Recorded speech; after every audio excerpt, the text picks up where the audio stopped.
It's showtime.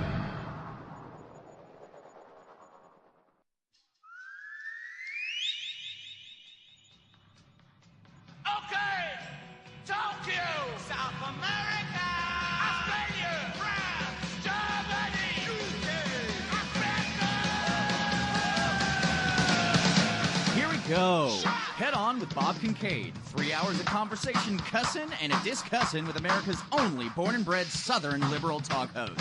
Head on with Bob Kincaid is brought to you each night by Coal River Mountain Watch. Coal River Mountain Watch invites you to become part of the solution, part of a sustainable future, part of the uprising against mountaintop removal. Coal River Mountain Watch, crmw.net. And now, from high in the hills of beautiful West Bicod, Virginia, here's Bob Kincaid on the Head On Radio Network. Well, howdy.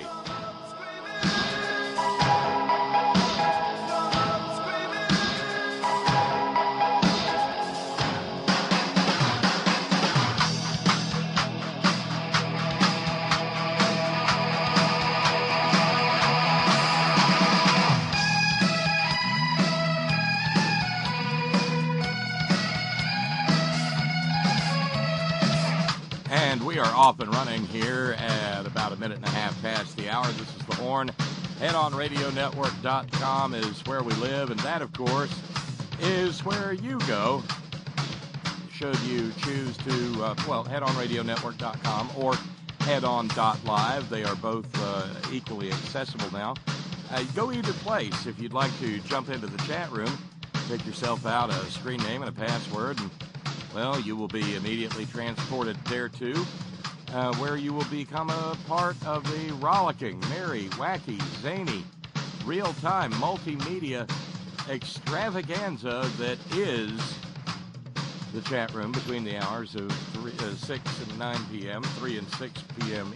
Pacific time, the hours, in other words, during which this program is live. Hi, I'm Bob Kincaid. If you jump in, you will be met at the moment by me and Anatole and VT Blom and midweek pinch hit utility chat room moderator and all-around great guy, Steve from Georgistan, who are awaiting your participation, assuming you can,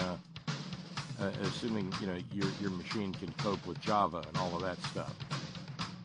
Yay! Thank you very kindly to Sister Carol Baker and Brother Deacon Asa, pointing out that the streams is working over at whiterosesociety.org and working at headon.live.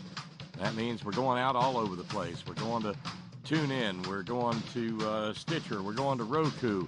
We're going to whiterosesociety.org. We're going to headon.live and headonradionetwork.com. Goodness gracious, the stream is ubiquitous. Yes, indeed. And before we get too deeply into the program, I will simply note that this being the 31st day of the month, we don't have any subscribers to thank, because sooner or later, anybody who was on the 31st got rolled into the 30th, and everybody who was on the 30th or the 31st or the 29th next month will get rolled into the 28th. So that's what the subscribers will see that little bit of a change. And thank you very kindly to all of our subscribers who have gotten us to the end of January in the good, and have helped us, courtesy of our buddy Ralphs and her challenge, the Trash Wisconsin Challenge, named for Snot Walker, the governor up there who is trashing Wisconsin. Thank you, Ralphs, and thanks for helping to get us there.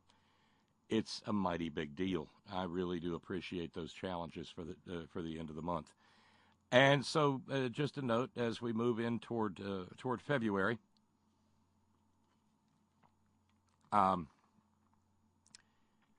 We'll do it the same way. We'll tally up. We will tally up the subscriptions,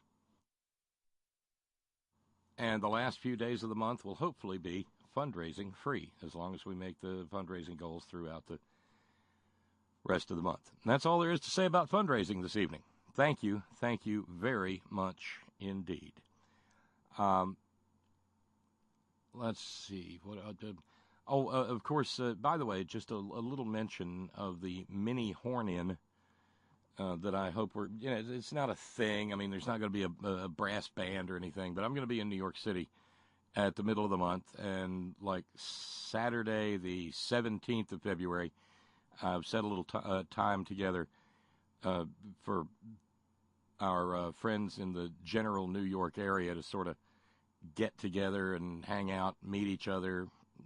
I'll meet you, you'll meet me. It's always fun to meet the people who form this little family community congregation, and we'll just hang out and yak and carry on and that sort of thing. But short of just meeting on a street corner somewhere, if you want to do this, you need to send me an email, okay? And I'll mention this more as we go through, as we get closer. But we need to find a venue, and in order to do that, I need to know how many people there's going to be. So if you are into doing that, send me an email, Bob Kincaid, BobKincaid, at gmail.com, and we'll tally it up and know what kind of a group we're looking at, and find some sort of watering hole or something somewhere so that we can all enjoy ourselves. Okay?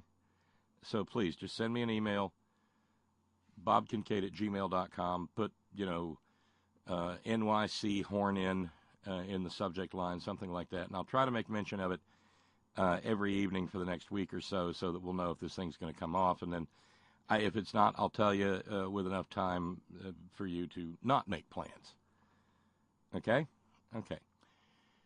So, all right, I've got that taken care of. By the way, I had a note from Lauren up in far Canada in the province of Alberta. Subject line, slimy supplements. Hi, Bob. I may not be periodontic, but as the self-proclaimed distributor for Horn Nutraceuticals Canada, I can't get enough of slippery supplements. We catarrhal-inflicted, often cold and not cachetic, but rarely cannibalistic Canadian researchers here in the Northern Research Center have been trying to come up with a substitute for those scarce sex clams, which are hard to find here on the bald prairie. We like the slobbery, slippery elm, but are working on both phlegmatic fennel and oleaginous okra. Damn hard to grow as it's minus 26 degrees Celsius tonight, with the wind chill, using up lots of our fabulous Alberta coal-powered electricity. No, you have to refer to that, Lauren, as beautiful, clean coal, to keep the lights on in the greenhouse.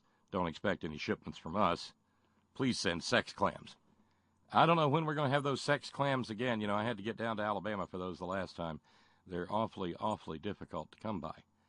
But goodness gracious, they're good, I think. And that does remind me that this evening, of course, I've had, as is the usual case, I've had a visit from the hardworking periodontic, peripatetic scientists at Horn Nutraceuticals, at Horn Labs on Twitter, who brought me a little bottle and said, try these. In the past, that has happened and occasionally led to me watching the walls breathe and the sky melt and things like that. But no. I'm proud to tell you this evening about something new from from Horn Nutraceuticals at Horn Labs on Twitter. That's right. I'm talking about Modiolar Molly-Moochers. Modiolar Molly-Moochers. Grown in only select spots. Only select spots in the hills and hollers of Appalachistan.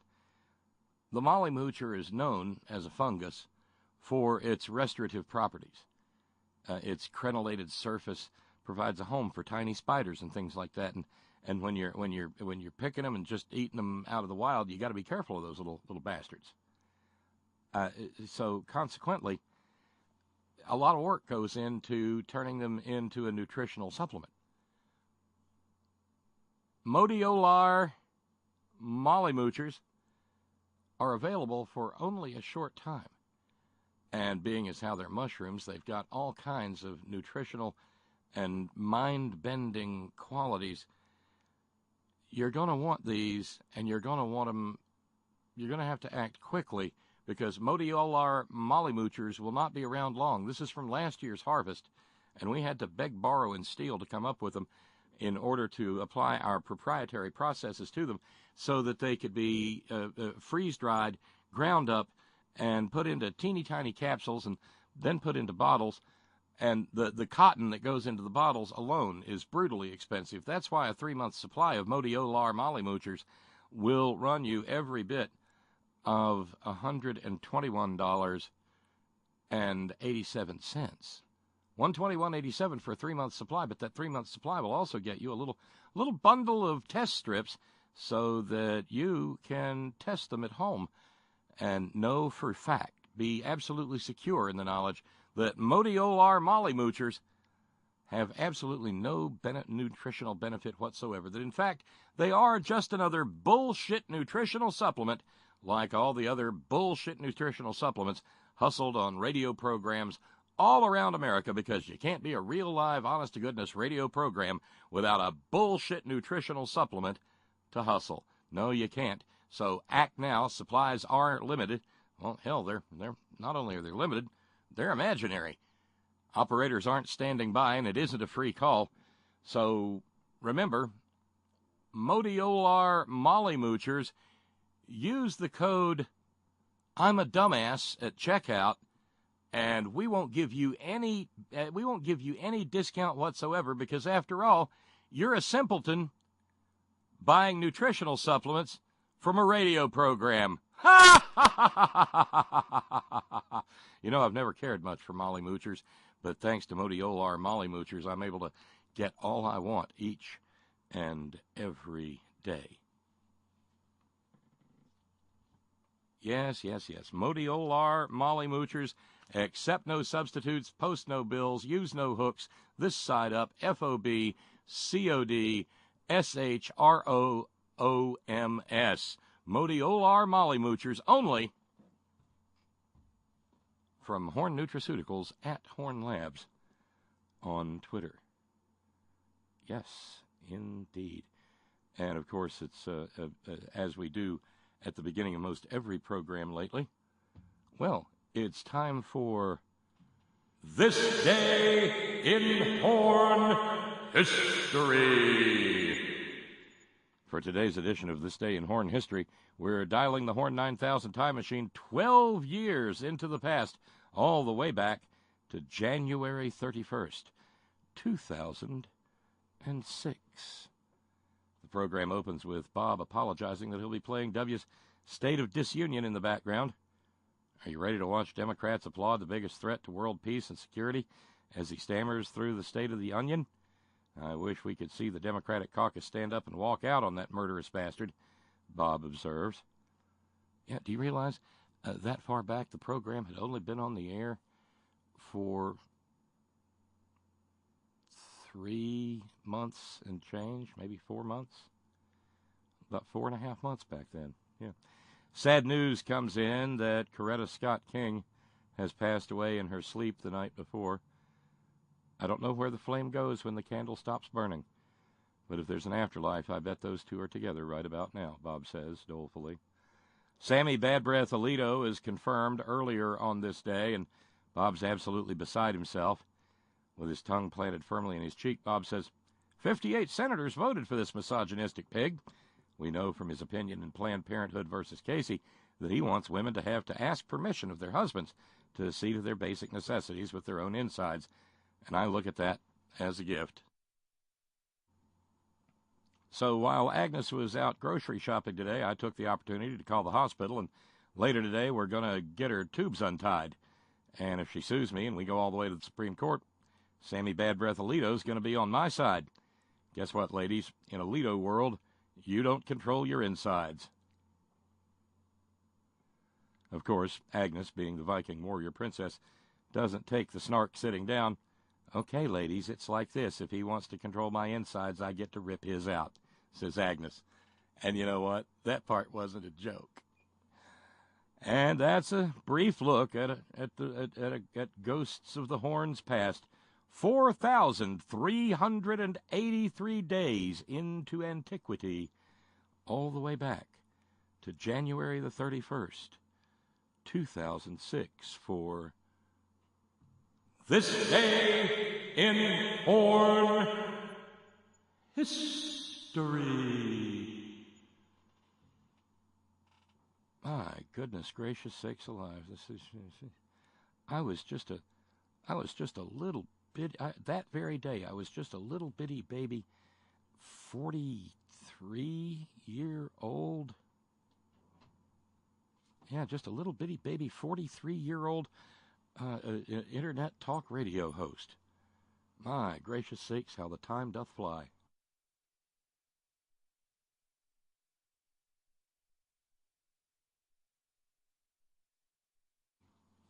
Kind of amazing. This day in Horn history, I get a big kick out of those. It's fun to look back into just to see where the program has gone and what has transpired, and how much damage has Sammy Bad Breath Alito done since that two-legged monstrosity was allowed onto the court. Well, the short answer is a lot. But we can talk. As it turns out, it may very well be that the damage he's done will largely fade compared to the damage that Ann's boy Neil Gorsuch will wind up doing, because he's such a wild-eyed radical white-winger that he makes Fat Dead Tony Scalia look downright liberal. Never thought I'd catch myself saying that.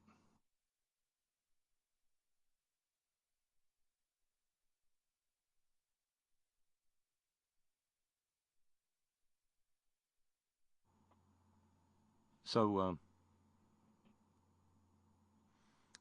it is, of course, as I noted, the 31st day of January, 2018. And the little old blue-haired ladies in the Fellowship Hall kitchen pulled out all the stops for me today. It was mighty sweet of them. They knew what it was, and consequently they fixed my very, very favorite dessert. Had to fix several of them, of course, because the deacons are always involved. But there were several homemade apple layer cakes with homemade caramel icing sitting there on the dessert table off to the side of the Fellowship Hall after you come out of the cafeteria line there in the kitchen. Yeah, they did it. I mean, they did an absolute number. Oh, there was everything I could possibly begin to dream of. They did up a big industrial-sized pan of baked steak with brown gravy and onions, and some of the Molly Moochers that we didn't manage to get into capsule form.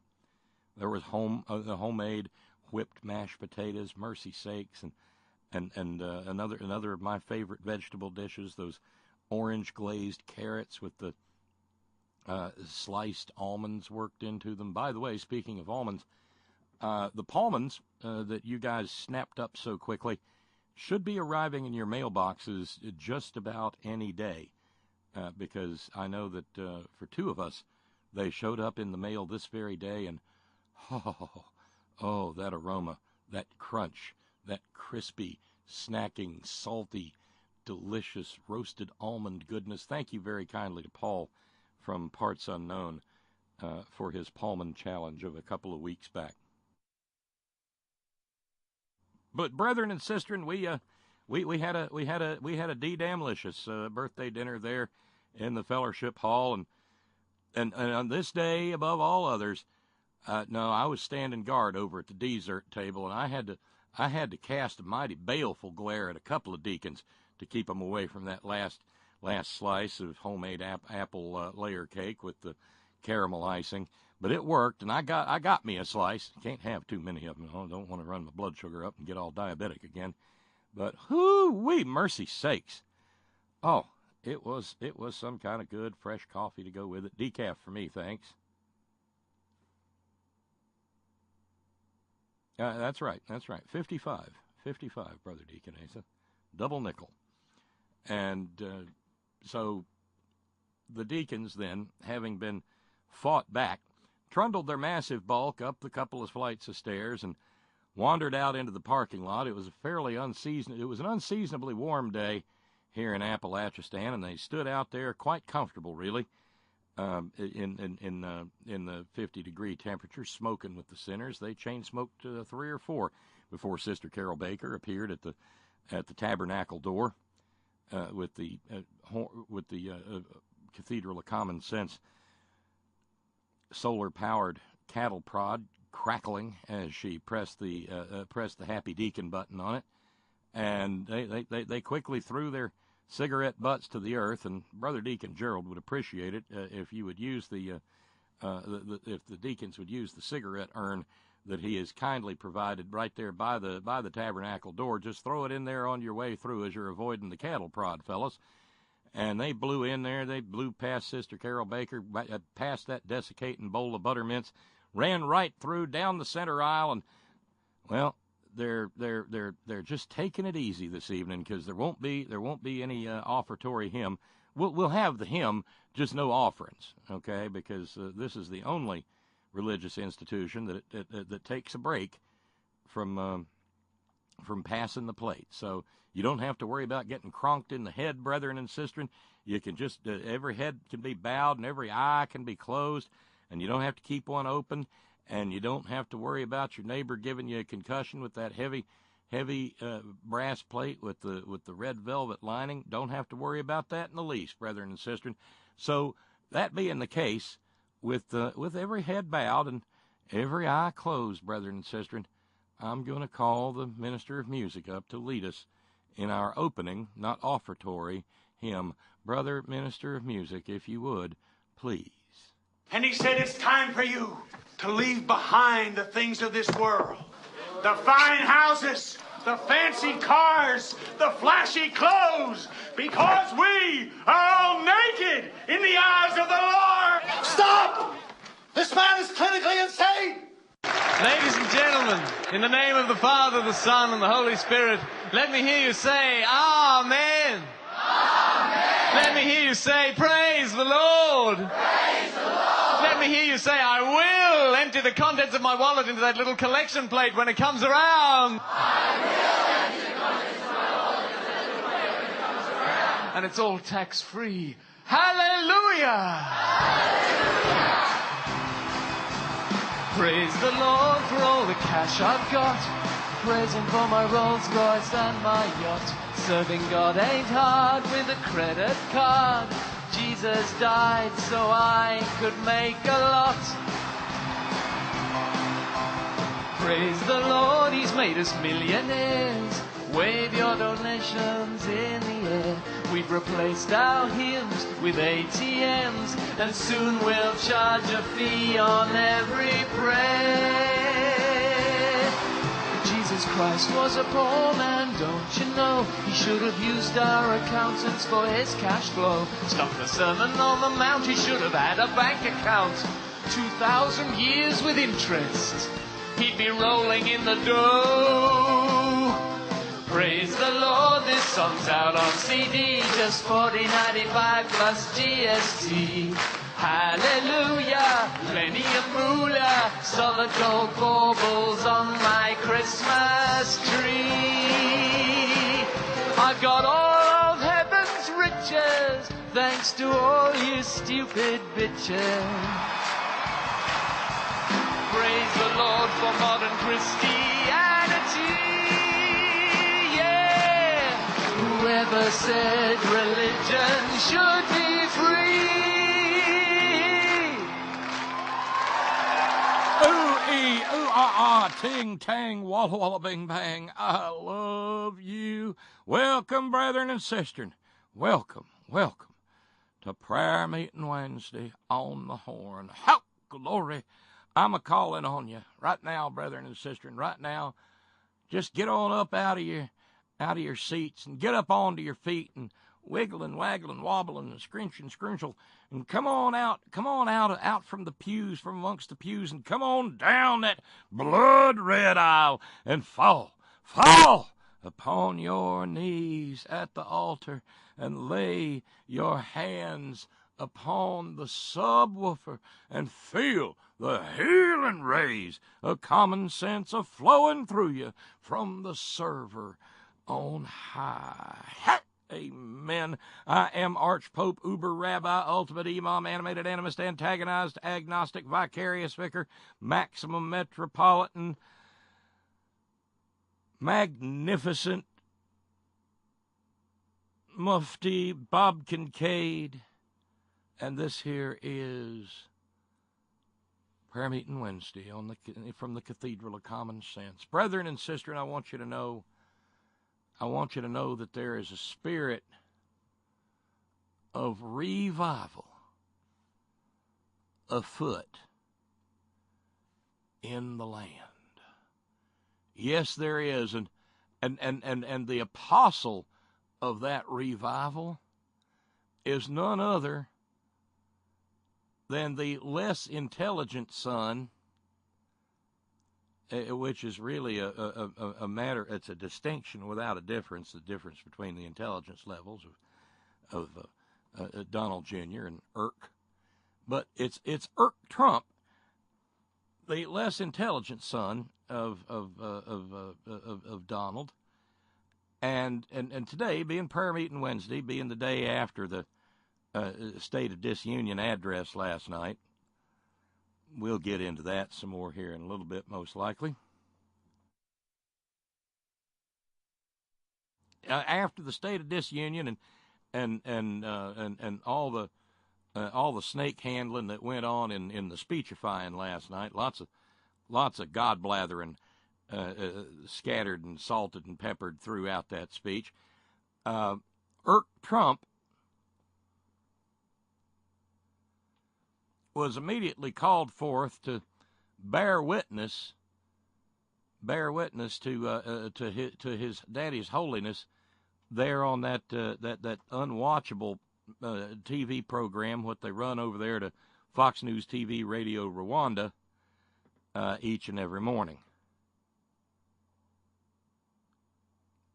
And he said that he was focused on the Democrats, whilst his daddy was reading his speech very slowly and poorly.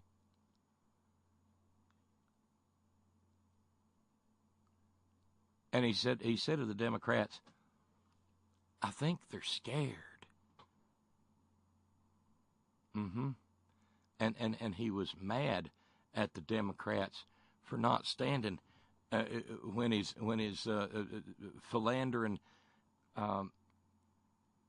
adulterous, heathen, not a Christian daddy. Well, let's let Eric deal with it, shall we? Eric, Newt Gingrich was on, former speaker, and he was on with us, and he said the speech was so phenomenal and so good. He said he hopes that your dad will stay on message and won't go to Twitter and say anything wild and crazy before the Sunday shows, because he said he thinks the Democrats are going to taunt him and put dangle the carrot in front of him and try to get him to say something before the Sunday shows. What's your response? Maybe. What I did see last night, though, is I was focused on the Democrats, and I honestly think they're scared. If I look around the room, they don't have that message. They don't have the personality to go against him. They were sitting there. They looked, quite frankly, defeated. I thought it was really interesting. I mean, they didn't stand for anything. When they said, "In God we trust," when my father mentioned, "In God we trust," the guiding principle of this country, no one stood. When he talked about the American flag. You know what, Eric? Just a moment there. Just to make sure we're all square on this, brethren and sisters, in God we trust is not the guiding principle of this country.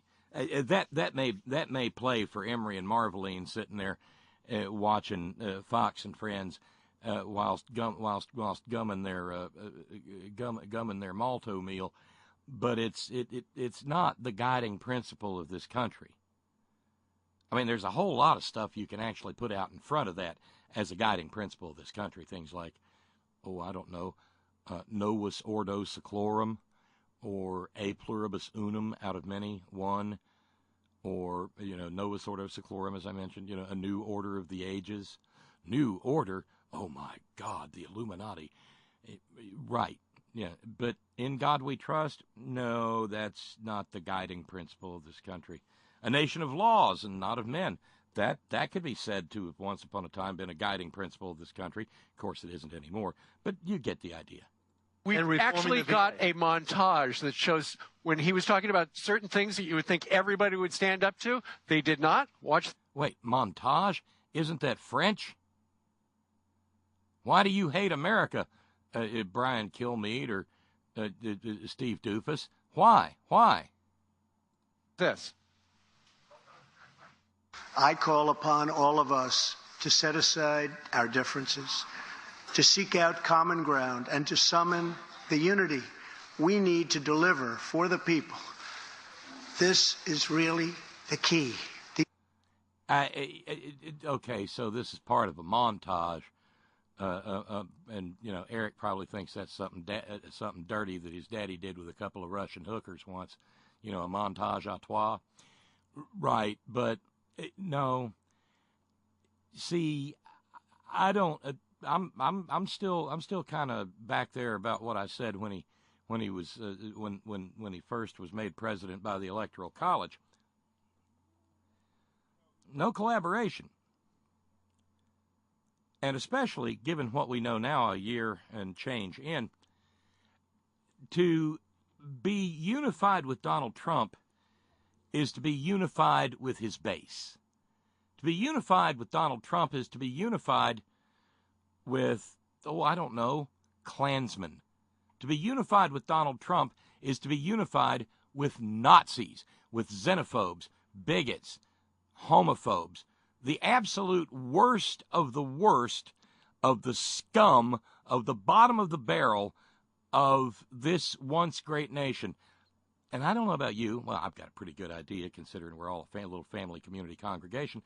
I don't want to have any unity with any of the likes of those. I'll pass on being unified with a goddamn homicidal bunch of Nazis marching around hollering things like, "You will not replace us," and all obsessed with 14 words and 88 words and tattoos on their necks. And no, it passed, thanks.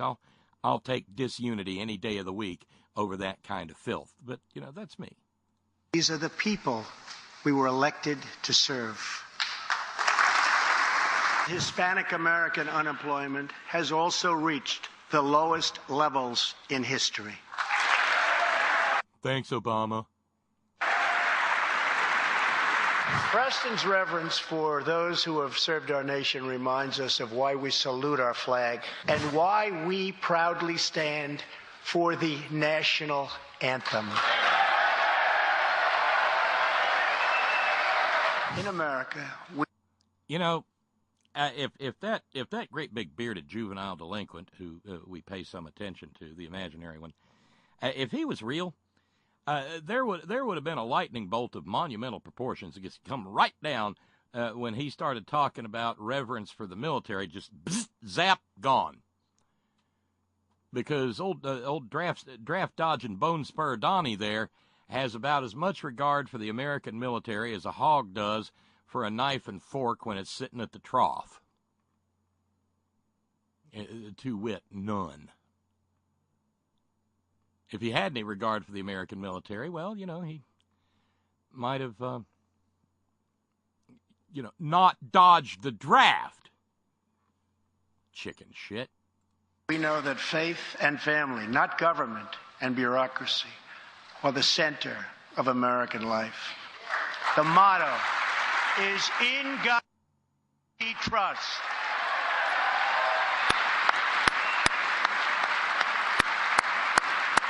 Some of the things that... Yeah, by the way, as Hung Like Jesus points out, you know who didn't stand when he pulled that family and flag bullshit?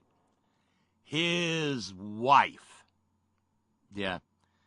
Melanoma was there, and she didn't seem any too happy to be there.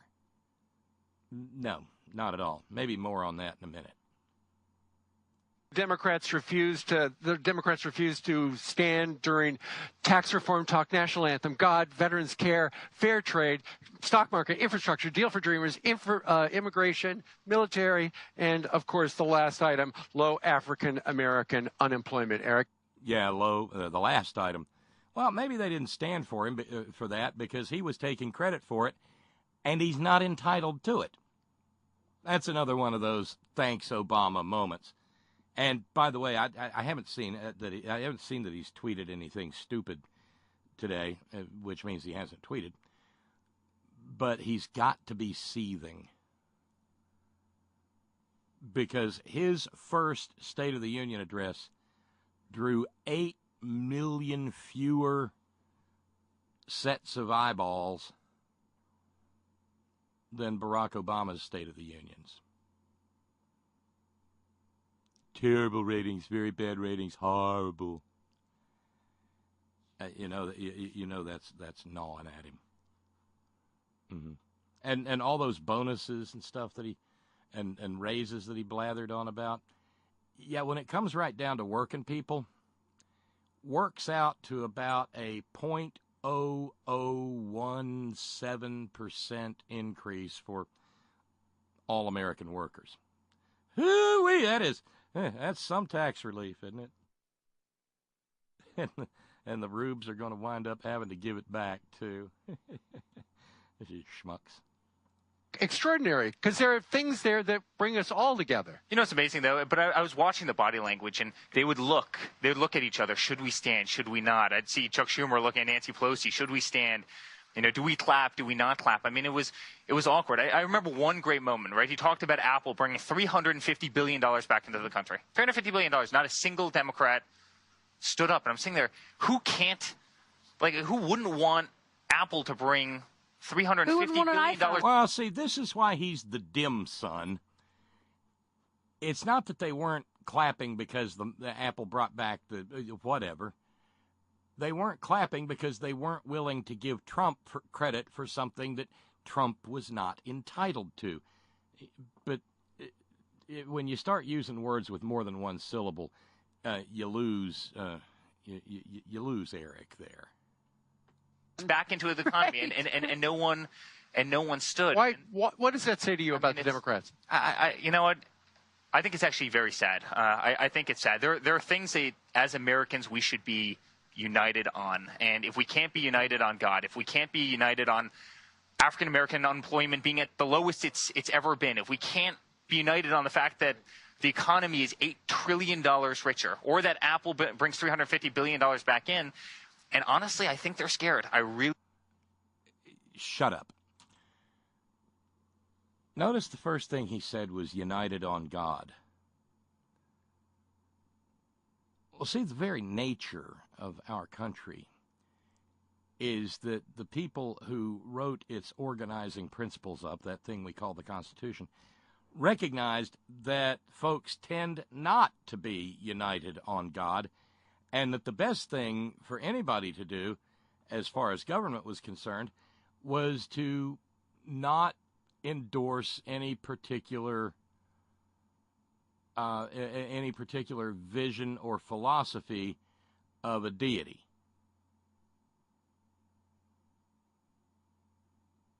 Because when governments get in the religion business, that's how things like pogroms start. Honestly, it is. It is. But that's not all we got. It is prayer meeting Wednesday, and there are tales out there of faith in action. Take, for instance, and I bet you our buddy Jeff from Hellhole, Taliban, Indiana, knows this story. There's a little community in Indiana, and the name of that community is Rushville, I think. Rushville? Yeah, Rushville. And out in Rushville, there's a church. Of course, it's Talibandiana. There's one every 15 feet. But the name and that particular church is the Rushville Baptist Temple, which for years was led by a man named Gary with 2 R's Evans. Gary Evans is 72. Well, back in October, the local constabulary came along and arrested Brother Pastor Minister Gary Evans on 5 counts. You might want to get a bucket and keep it handy because this gets pretty nauseating. On 5 counts of child solicitation, 4 counts of sexual battery, and 3 counts of child molestation. I don't know. It sounds like he and Roy Tolamore could get together and have a high old time. But no, Gary Evans likes him even younger than Roy Tolamore does, because the cops took action after a 3-year-old little girl told her mama that Pastor Gary Evans pulled down his pants and made her touch his genitals. In the name of Jesus, of course. And then the floodgates sort of broke open, and it turned out that he had a habit of trying to lure little girls under age 10 into his pastoral office by offering them candy.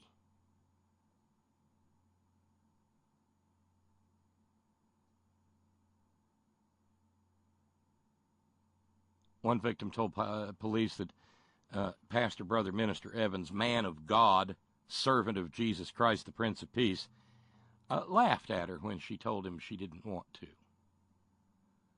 She said he touched her nearly every time she went to church. Yeah, that's when Rushville Police Chief Craig Tucker made public inquiry to see if there were more victims. And more victims there were. So about a month later, Pastor, Brother, Minister, servant of the Prince of Peace, Jesus Christ, Gary Evans, tried to save the people of Rushville, Talibandiana, the cost of trial by trying to off himself. The cops found him unresponsive, and they resuscitated him and airlifted him to Indiana University Methodist Hospital there in Indianapolis.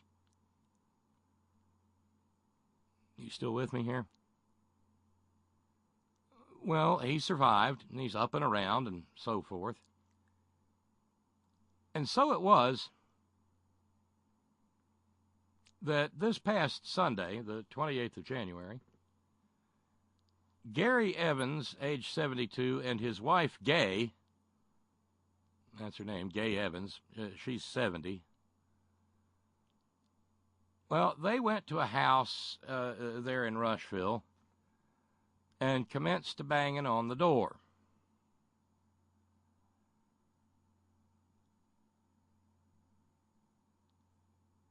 And when somebody came to the door, a woman came to the door and looked at him and said, "Y'all gotta go. You're not welcome here. Leave." Because apparently Gary Evans and Gay Evans' son was in there. I reckon they saw the woman as a temptress or a Jezebel, or one of those fun words that the Christians like to use against women. And having been told to leave, they refused. Pastor, Brother, Minister of Jesus Christ, Gary Evans, and his wife, Gay. And so the woman who was living in the house, this is, after all, Merca, The greatest country in the history of the world on earth now today, in the universe forever under God. So the woman in the house went and fetched a shooting iron and proceeded to instruct Pastor Brother Minister Gary Evans and his wife Gay that she was fully prepared to use it if they didn't leave. Then she thought better of it and got a baseball bat.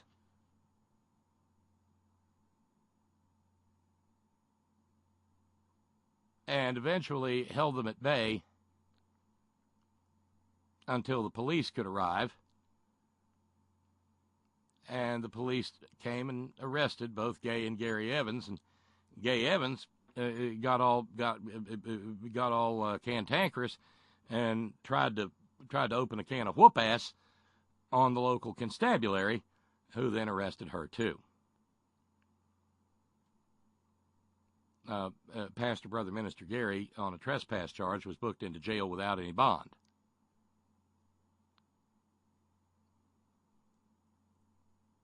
Mrs. Evans got out because, of course, she has not been charged with trying to diddle any little girls, otherwise known as sexually molest any little girls, and stayed with her husband, right?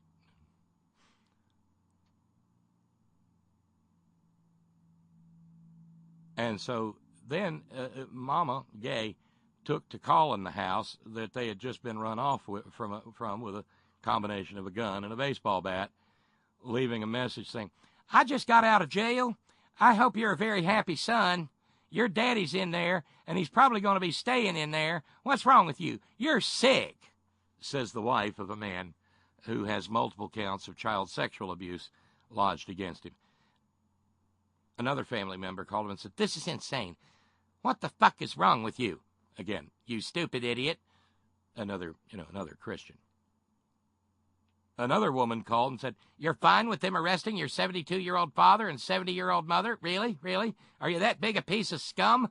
Now, mind you, these are all people calling someone a piece of scum in defense of a guy who is charged with sexually molesting, in the name of Jesus Christ, of course, little girls under 10.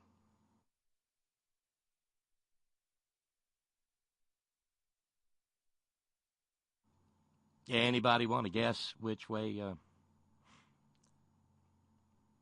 the Evanses vote? Yeah. Because God is love, y'all. Mm-hmm.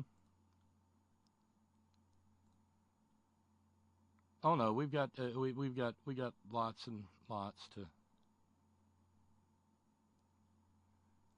to talk about this evening. We haven't even gotten to the State of the Union yet, because there's a little bit more stuff to get after.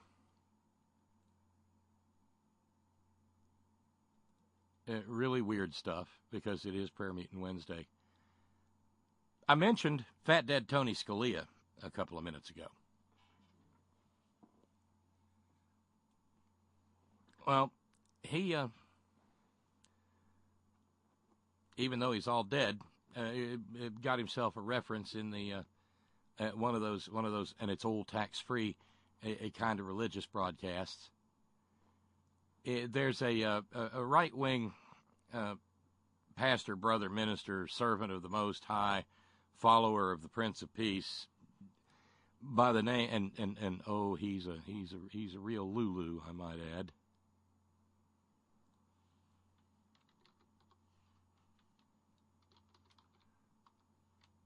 It goes by the name of Lance Wallnau, Wallnau.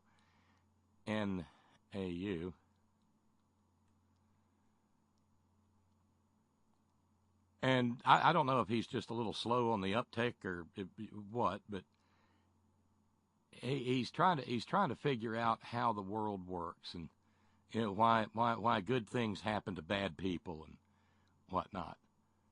And so that's why he fired up his camera there on the Facebook the other day, namely last night.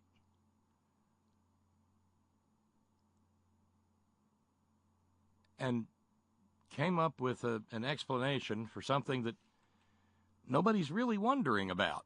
But you've always got to be trying to come up with a new hustle when you're working the religion industry.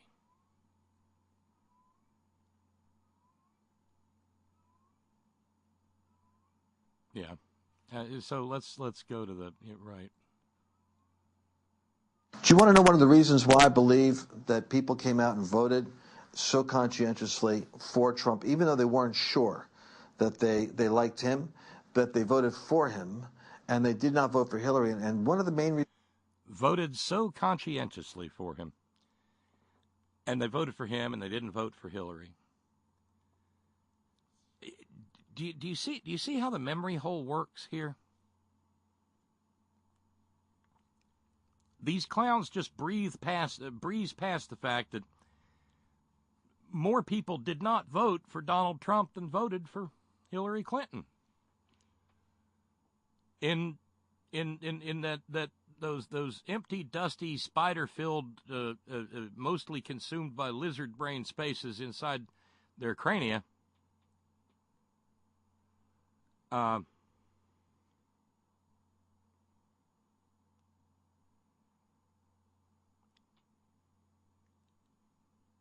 It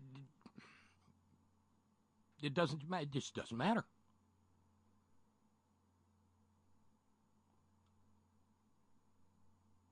Yeah.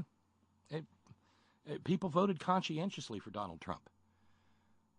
Well, not enough voted for him to win.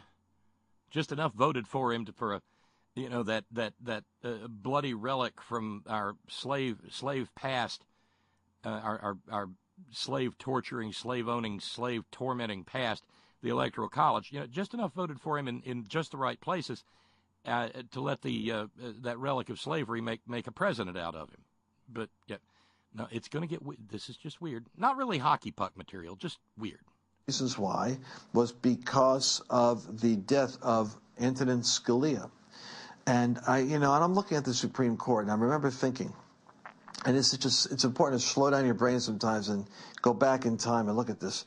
Did you feel, as I did, this sense of, oh my God, this is the one Christian, this is the one verifiable Christian on the Supreme Court, filled with vim, vigor, articulate, engaging, witty, powerful, and forced to be reckoned with. And I remember he was even talking with journalists were interviewing him, and he was talking to them about reading C.S. Lewis and the Screwtape Letters, which is brilliant. He was challenging the guy to read him, the journalist interviewing him.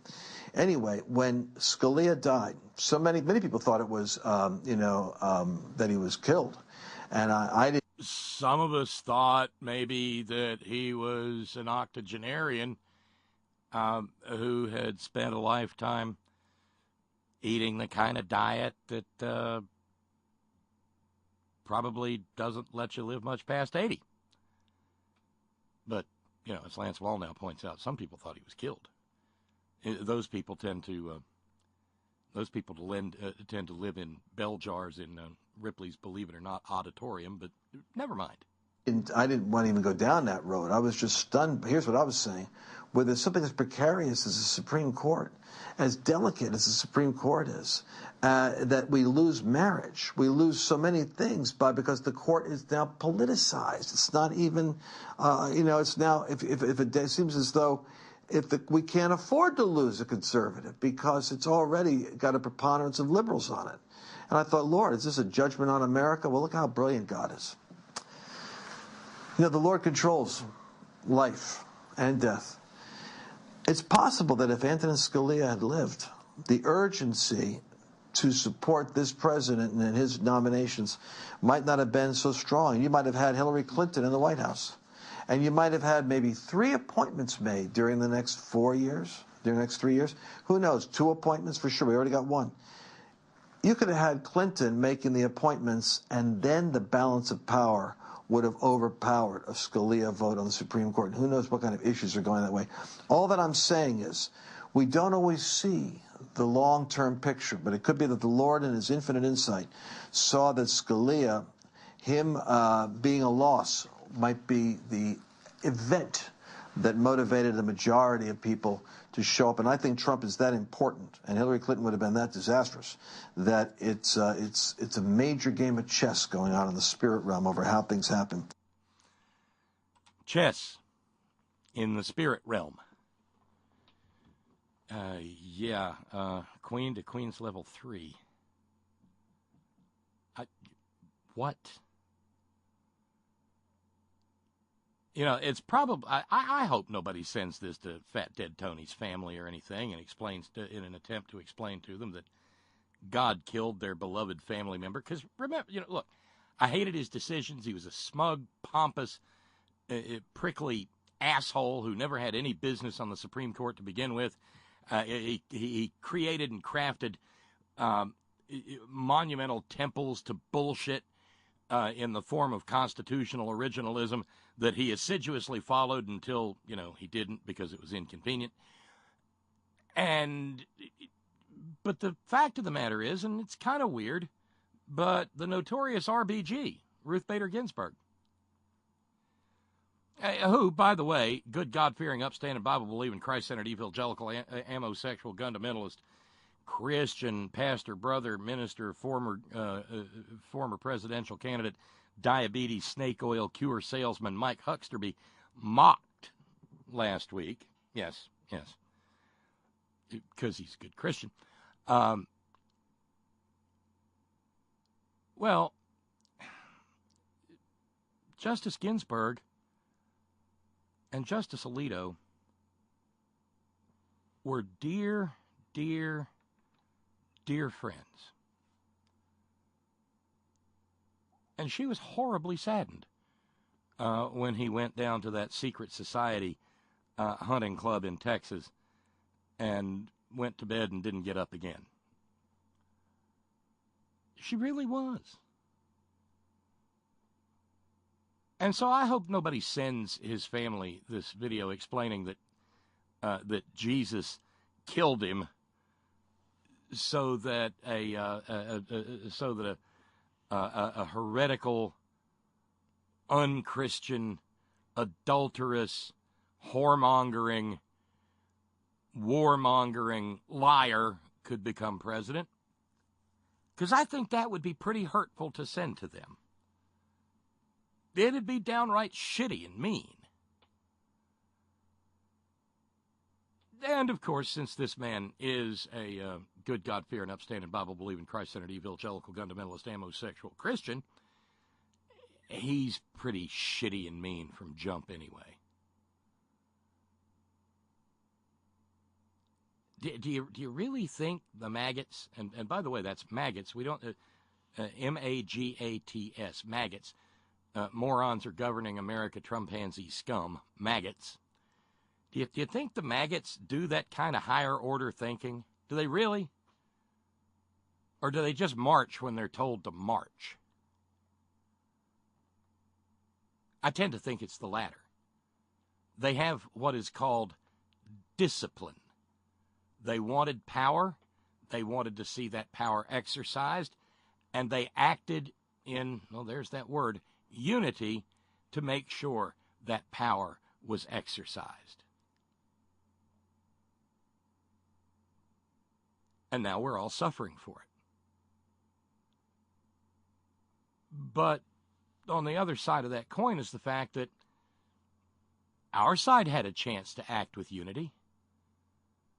Our side had a chance to try to keep Democrats in charge of the White House. Our side had a chance to be single-minded in its determination to keep a dangerous, warmongering, adulterous, philandering, whoremongering, corrupt, Russian-owned subsidiary out of the White House. We had that chance. And some among us chose not to take that chance. And now all of us have to live with the consequences.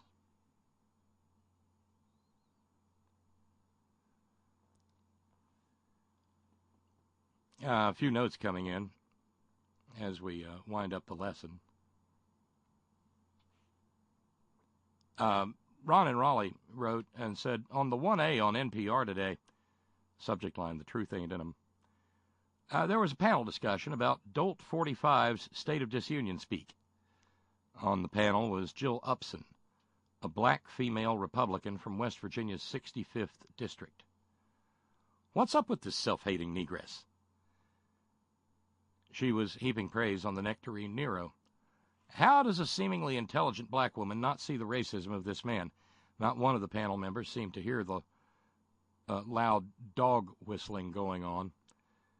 Meanwhile, the head of the Centers for Disease Control, Brenda Fitzgerald, had to step down because of some unfortunate stock purchases made after she became director.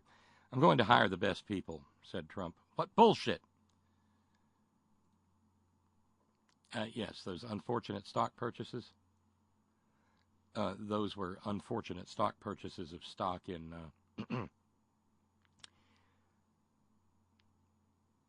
tobacco companies.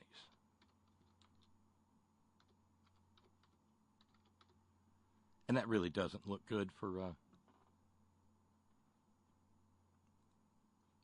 doesn't look good at all for the head of the CDC. No.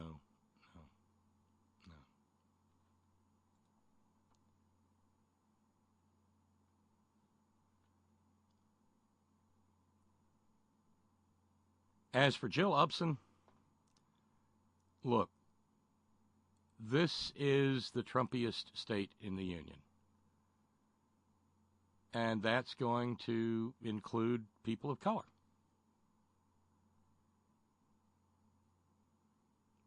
She's a straight-up teabagger. And when she was elected to the House of Delegates, she became, in the 155-year-old history of this state, she became the first woman of color elected to the West Virginia House of Delegates who was also at the same time a Republican.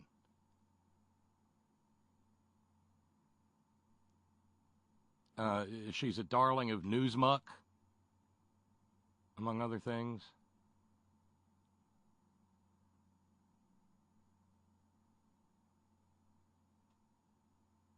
She is a military wife, married to a naval officer, retired.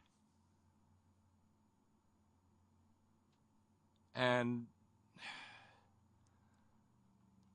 I guess, you know, since she's married to a retired naval officer, maybe they've got it good enough that that it can make them deaf to the racism of the guy in office.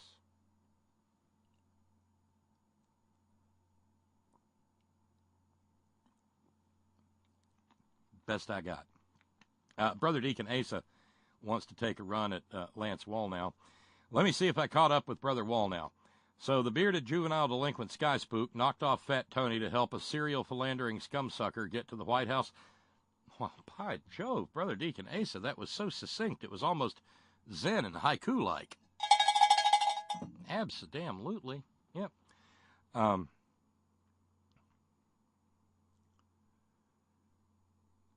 and Raleigh also added, you know how Dolt 45 talks about $1.5 trillion of spending? The actual number he's committed to is $200 billion in infrastructure and hopes to leverage the rest. That $300 billion being repatriated will be used to buy back stock so they can enrich the CEO and stockholders. I hate these lying sons of bitches. I understand I understand the sentiment, Ron. The other day I saw, on MSNBC, I saw a graphic referring to the anticipated $1 trillion federal infrastructure plan. And then they went on to say that it only had $200 billion of federal money in it, which caused me to remark that if your $1 trillion federal infrastructure plan only has $200 billion in it, then sort of applying principles of logic, it's not a $1 trillion federal infrastructure plan. It's a $200 billion infrastructure plan, and the rest of it is, another GOP scam. Seems pretty clear to me.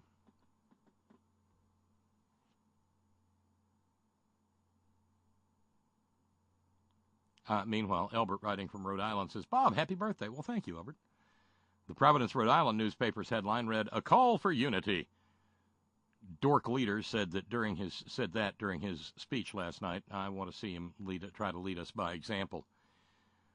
Well, he's already trying. He's putting the example out there. It's just that if we all follow the example, well, those of us who are married will probably be promptly divorced. Those of us who do not have sexually transmitted diseases will probably find ourselves squealing when we try to pee.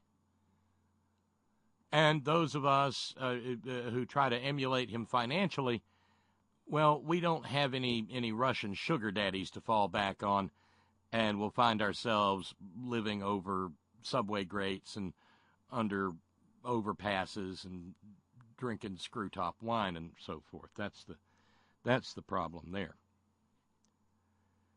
Meanwhile, Scott and Punky with a note, so too length. We're being told that Trump's Ramble Fest last night was the third longest in the history of State of the Union addresses. It would probably take the editing skills of someone who could tolerate hearing last night's speech again, but I'd like someone to time it out with all the applause bits excised. And what was with the constant standing ovations? Furthermore, how did they manage to have all the GOPers fitted so quickly for springs on their asses? Don't forget Joe Manchin, he had one too. I haven't seen such continuous up-and-down action since I toured the Consumer Reports testing facility the day they were working on an article about pogo sticks. Okay, I'll give you a jingle for the pogo stick, Scott. Even though we know that Punky came up with it. He's a ventriloquist. He's doing it all. Meanwhile, Steve in New York says, subject line Scalia, do you think these evangelical hucksters ever tell their followers that Scalia was a Catholic? Are you kidding me? The Field's third commandment is don't smarten up a chump. And they may not be good at the 10 Hebrew ones, but they're very good at the 3 that Fields enunciated. Very, very good indeed.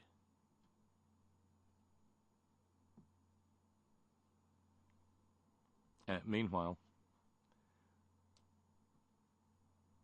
our buddy Todd, Barbecue Todd, down in South Carolina, subject line voting, please remind us to vote straight D in the next few contests. Well, I can't do that, Todd, because then I'll get cranky notes from emails from people saying, quit telling us how to vote, Bob.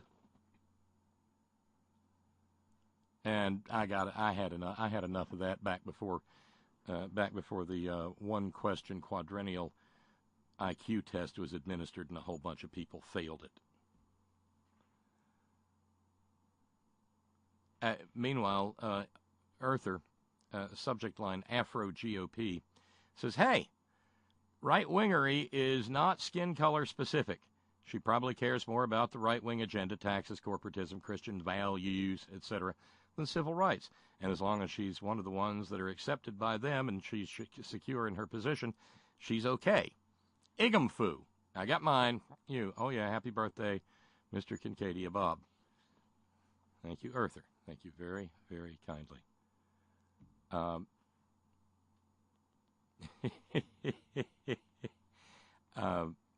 With regard to Wall now, Heather says, this pastor sounded like he was having a Gorsuch-gasm. Which just, well, there were plans for a little birthday dinner after the program was over, but, well, Heather, I think you just put paid to that. Yep.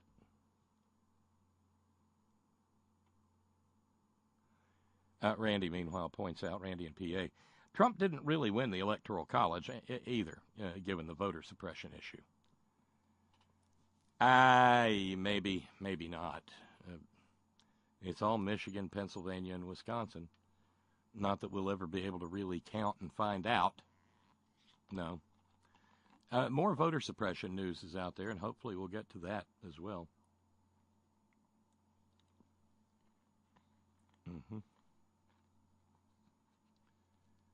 So,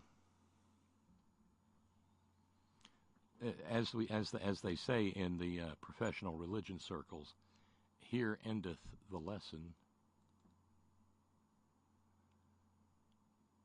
We'll take a little break and jump right back into it out of the said break.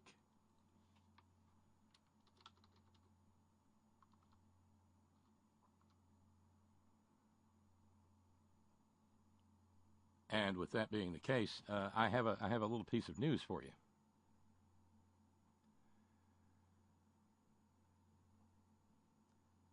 And it has to do with how we go about reaching the program.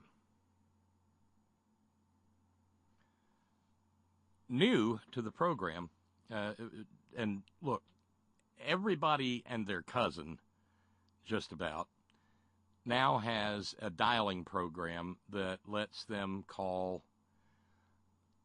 anywhere from anywhere, inside the U.S. at least, toll-free. You know, there's no long-distance charges anymore. But there are still some people out there who have landlines and don't have unlimited long distance.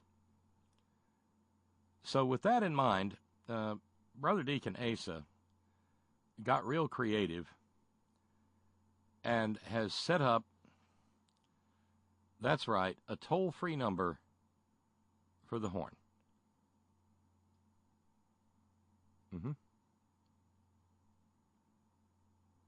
That toll-free number is easy to remember.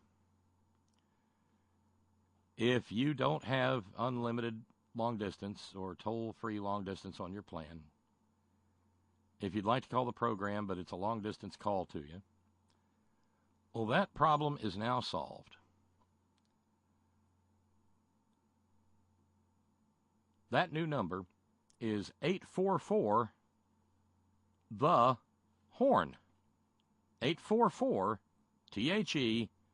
844 THEHORN. That's 844 843 4676. 844 843 4676. 844 the Horn gets you right into the program. So we'll take a little break, and then we can see if anybody wants to talk, if anybody's got anything on their minds, or else, you know, if you want to talk about the that disastrous speech last night, you're welcome to. Or I can filibuster about it. We can go about, well, it's entirely up to y'all, because this is a community radio program. It's not some ego fest on my part. So decide, and we'll see what that decision is. It's Prayer Meeting Wednesday on the Horn.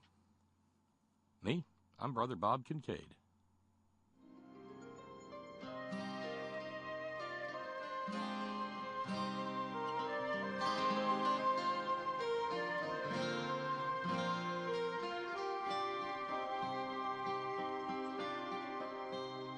When the last eagle flies over the last crumbling mountain, and the last lion roars at the last dusty fountain, in the shadow of the forest, though she may be old and worn, they will stare unbelieving at the last unicorn.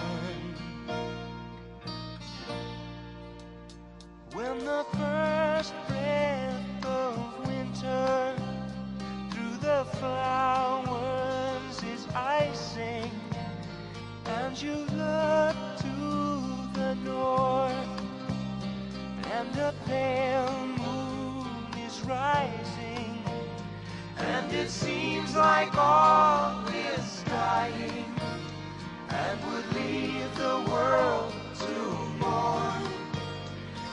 the distance, hear the laughter of the last unicorn. I'm alive. I'm alive.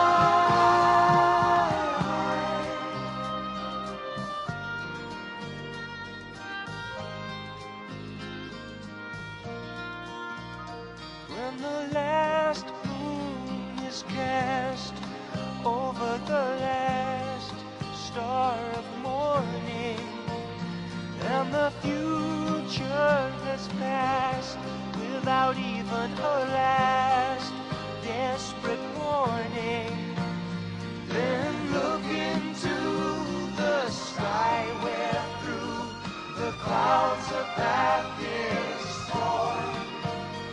Look and see her, how she sparkles. It's the last unicorn. I'm alive. I'm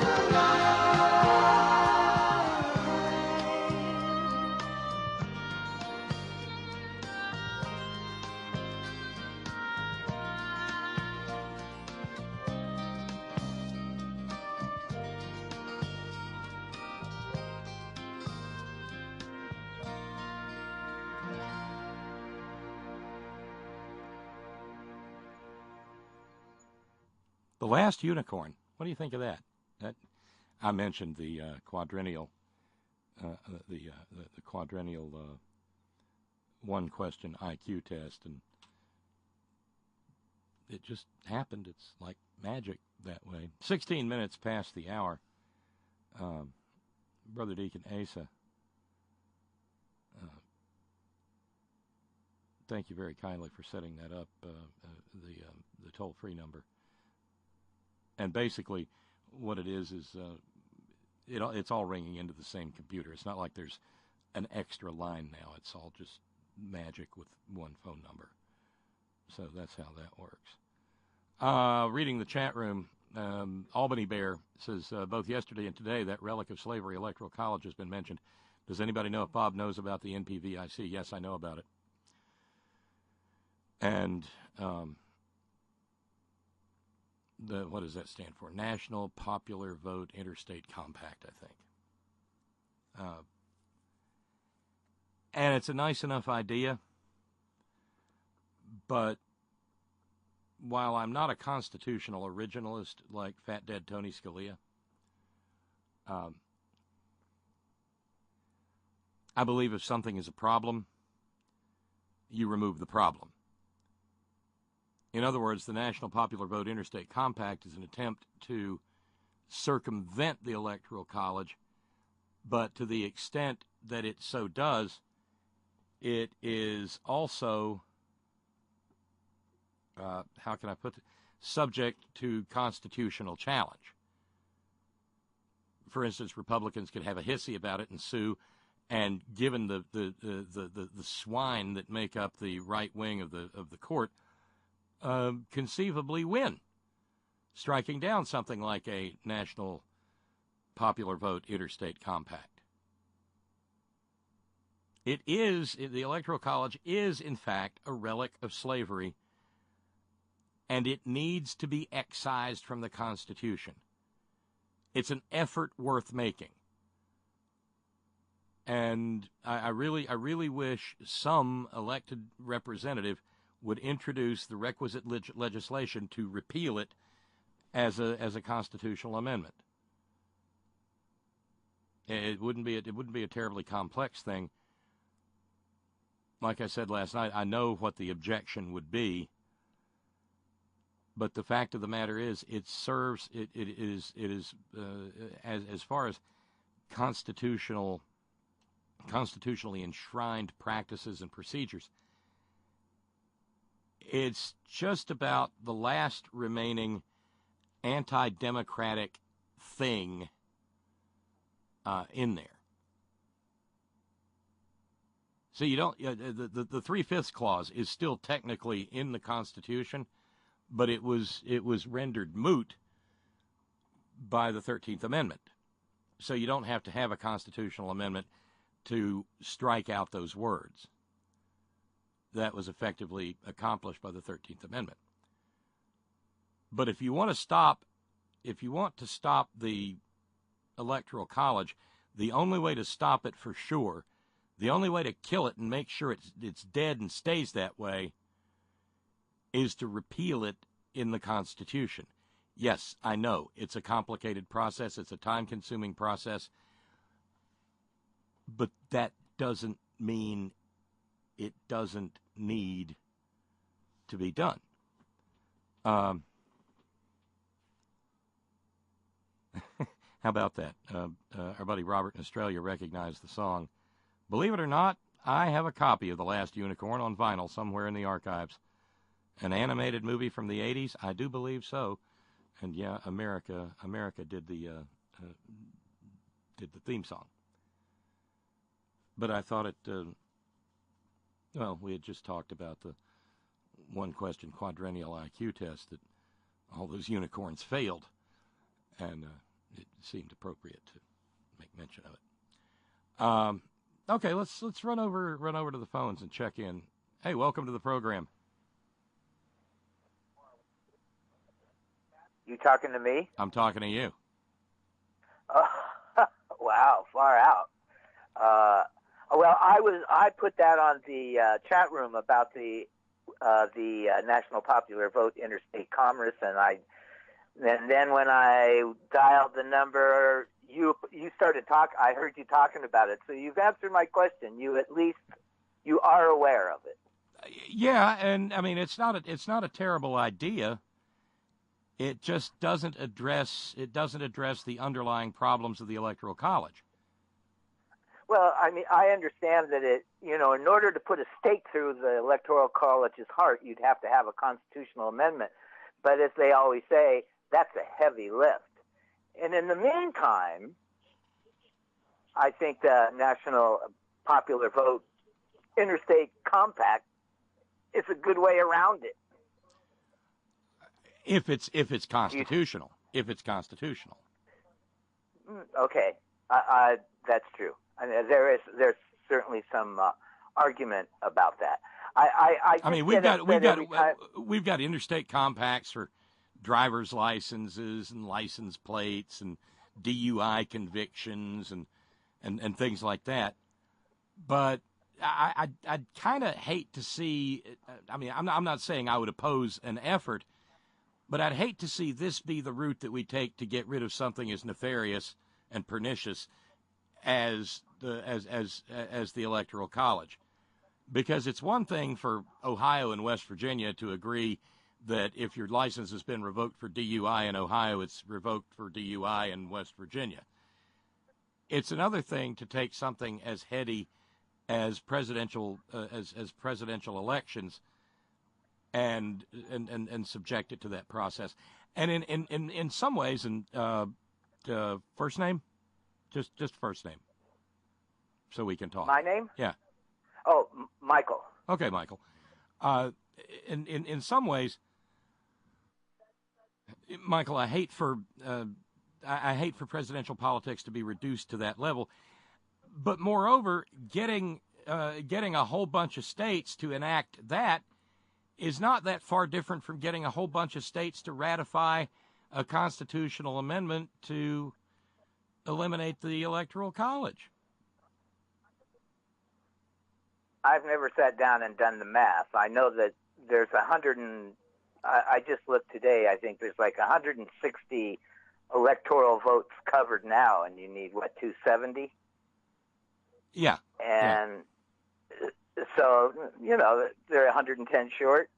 I don't know. The only reason I called, Bob, is that every time I hear someone, and you said twice today, you said how bad the Electoral College is, and don't misunderstand me. I agree, but then all that people talk about is an amendment, and has never been, it isn't brought up. When people don't bring it up, I said, maybe that's one reason we don't know about it. A lot of people don't know about this. It's incredible what some people that I think would know about this, people, intelligent people, educated people, people that are into politics, whether they're educated or not, don't even know it exists. Oh, and that always. Well, look where so many people, Michael, get their news. You could watch any of the alphabet soup, cable, and over-the-air broadcast news networks for a month of Sundays and into the next blue moon, and never hear this mentioned, because it's considered to be sort of esoteric. And the other part of it is the ho-hum thing. Ho-hum. Well, sometimes if you're going to have a constitutional republic, you're going to have to break some eggs, or, destroy the republic. And it can't be reduced to a horse race graphic, or, you can't bring on some former member of some presidential administration to pontificate about it, because they don't know about it either.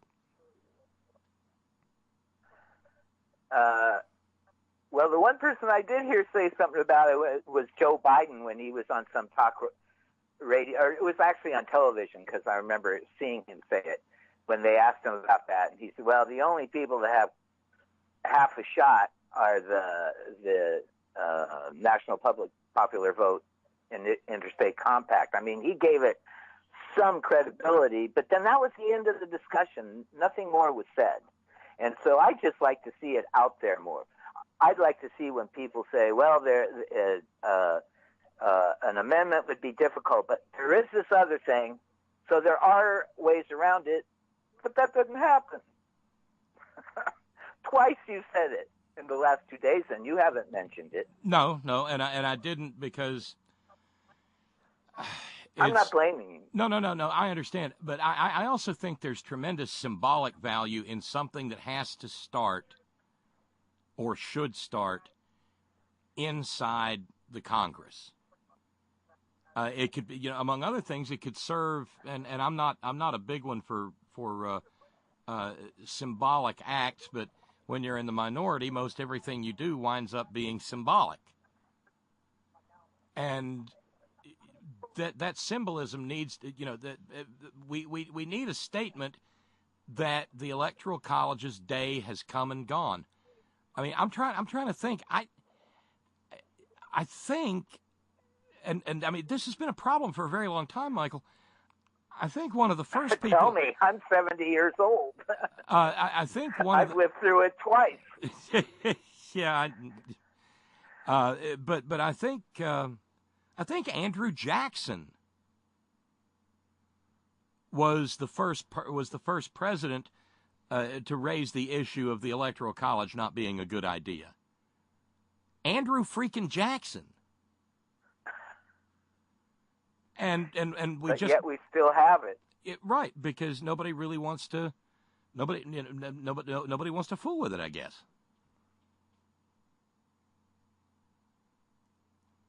Well, okay. I just wanted to make sure it's out there, and that your listeners. What percentage of your listeners do you think are aware of it? Roughly. We've got a pretty plugged in and informed. I mean, it's been discussed on this program in the past. Okay, that's all I wanted to make sure of.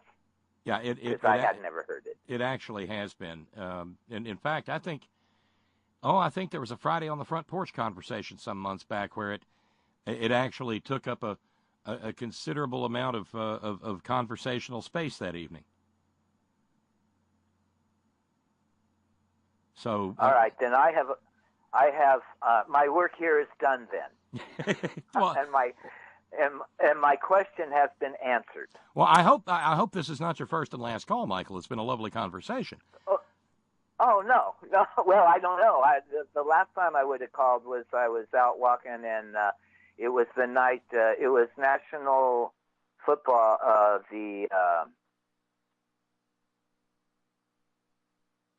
Night. I can't remember now.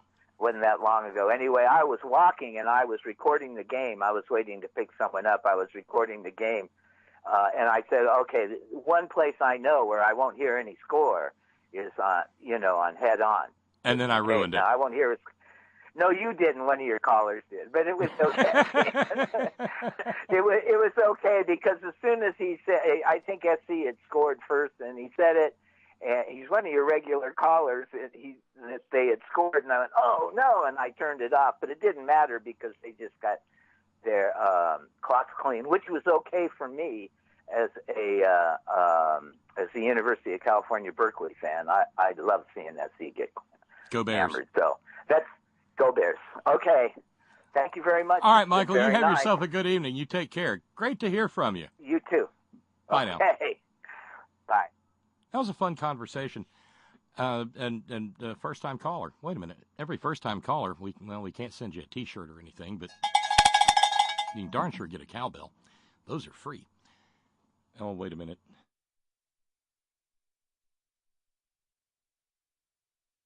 It is not that cold outside. There's no reason for my neighbor to be burning that goddamn coal. But the sneezing has started. Thank you for the kind wishes to our buddy Keith. Happy birthday. Thanks for all you do. Thank you, Keith. Thank you very, very kindly. Much appreciated. Much appreciated indeed. As far as the NPVIC is concerned, if it's something that interests you, and I'm not saying that it doesn't interest me. I just happen to know that with the bunch of mouth-walking, knuckle-breathing freaks that we have that passes for a legislature down here, hard at work doing things like making the Bible a mandatory literature class in every high school in the state. And boy, your tax dollars at work. It's probably a futile effort for us right now. But if you've got a legislature that you think that this could get some traction in, see what's going on in that legislature and see if you can get somebody to introduce a bill. And if you have to, the argument to be made is, look, so far the Electoral College has always operated to the benefit of a Republican, but it's statistically impossible that will always be the case. There's just no reason in the 21st century to let that archaic piece of racist garbage continue to impact what the people who are paid and ought to know better refer to as our democracy. Which of course it isn't now, hasn't ever been. Right.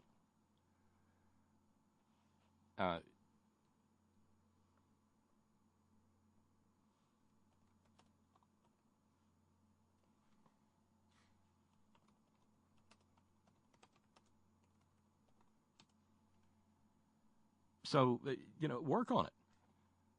See if you can generate some interest. Checking back to the email. Elbert writes, Bob, I saw an interesting political cartoon recently. It was titled The Devolution of the GOP. 4 presidents were in the cartoon. Abe Lincoln was on the far left. To his right was Nixon. Then comes George W., and on the far right is Dork Leader. And I'll bet it was done as that sort of in the reverse of the knuckle walker up to the human walking upright, and this was the backwards. I'll bet I think I've seen it. Yes.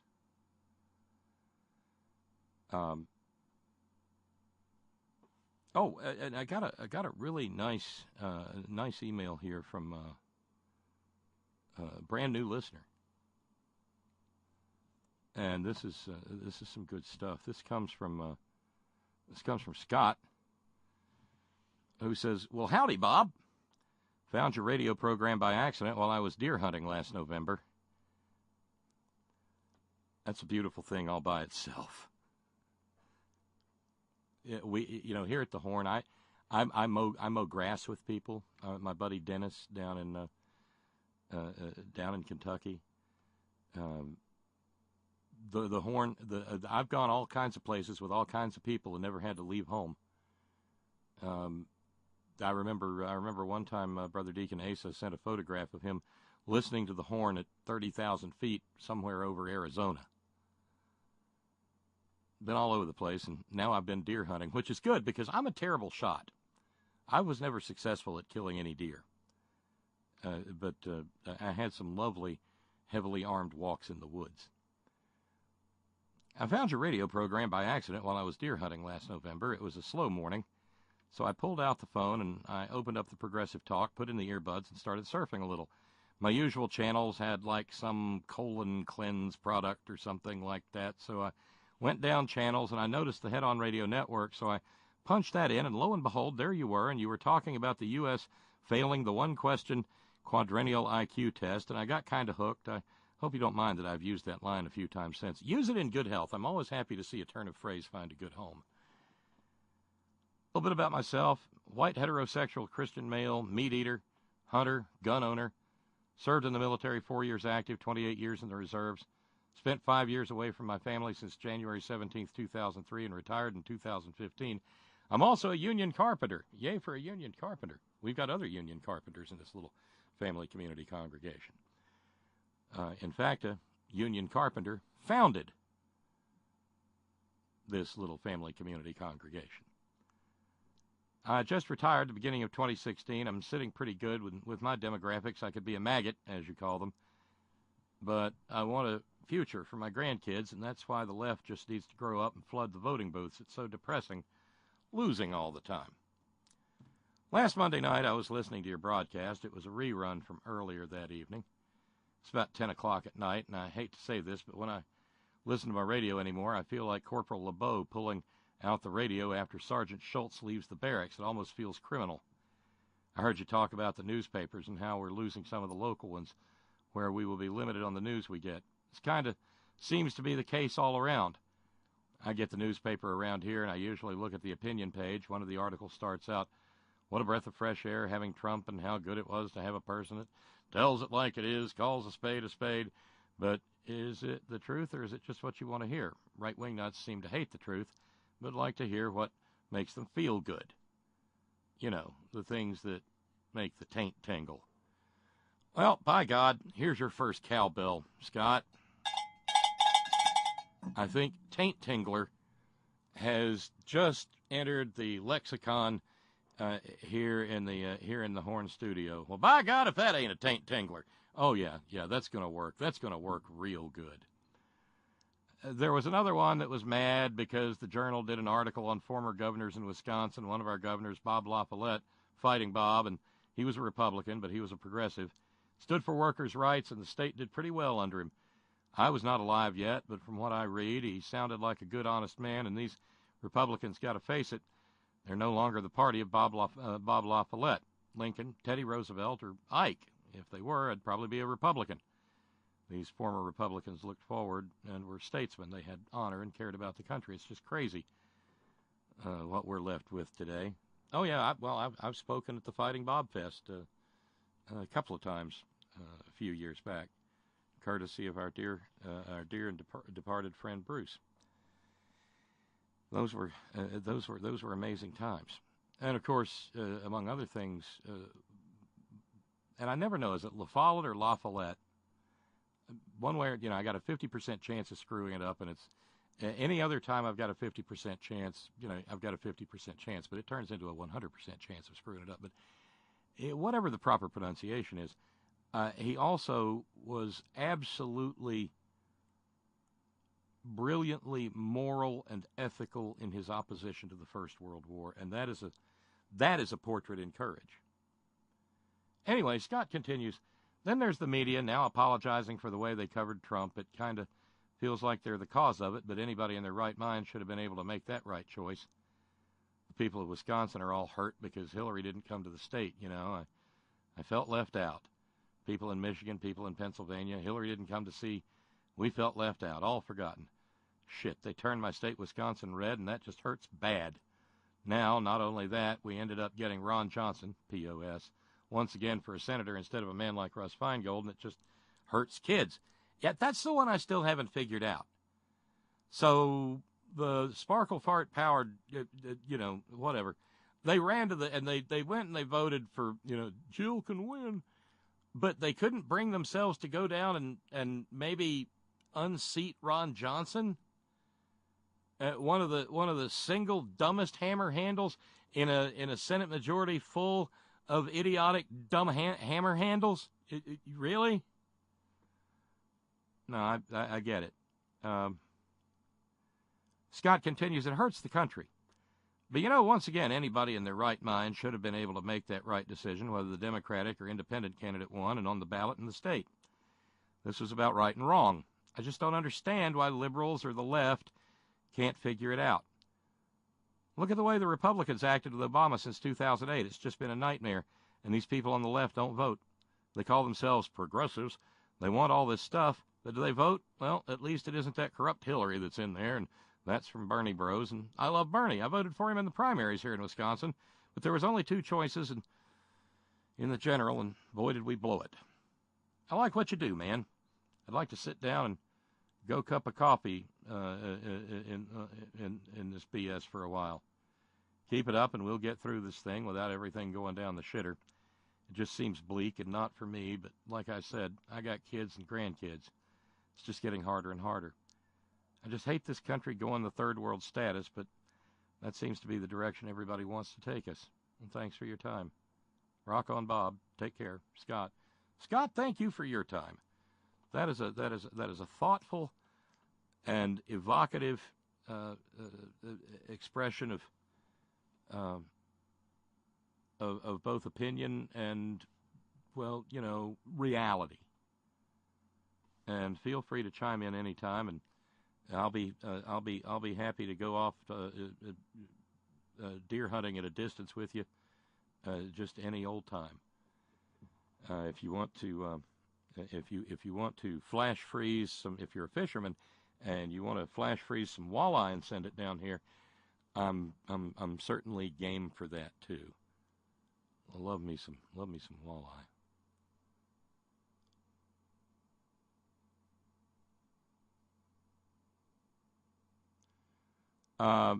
Randy, we're not doing any fundraising talk this evening, but I'll answer your question. We nudged the Norski cash the check, and we don't. The cash the check challenge, the lick the Lithuanian, the nudge the Norski, beat the Swede. Those are all over with. This is a new year. We've got one challenge, the Trash Wisconsin challenge, courtesy of Ralphs, and we managed to do that. Thank you, Ralphs. Meanwhile, Steve, a member of the fraternity of Steve, down on the Gulf Coast, subject line: the science of peasantry.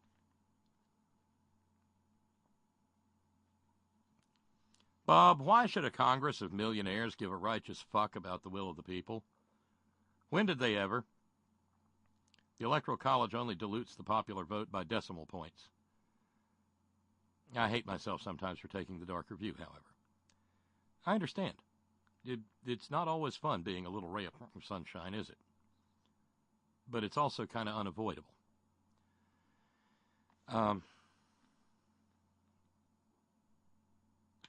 When did they ever? And of course, that raises the issue of what his name was Charles Beard, and it was long about the time of the First World War, and he wrote a thing that is relevant to this day that I've mentioned a number of times on this program that is well worth the time it will take you to read it, called An Economic Interpretation of the Constitution. I bet it wouldn't even cost you anything over on those electronic book formats. Charles Beard, An Economic Interpretation of the Constitution. Right-wingers and think tank institute, foundation, heritage, competitive enterprise, American, hate his guts. Because about 100 years ago, he spoke the truth about our system of government. Now, he wasn't saying, oh, hate America, down with America. Somebody find me a flag so I can burn it. Somebody play the national anthem. I feel like kneeling. No, it wasn't any of that shit. He just told the truth about the origins of the Constitution. And from his economic interpretation of the Constitution, as far as he could tell from where he stood, it seemed to him that the Constitution was written specifically to protect the wealth of the people who were writing it.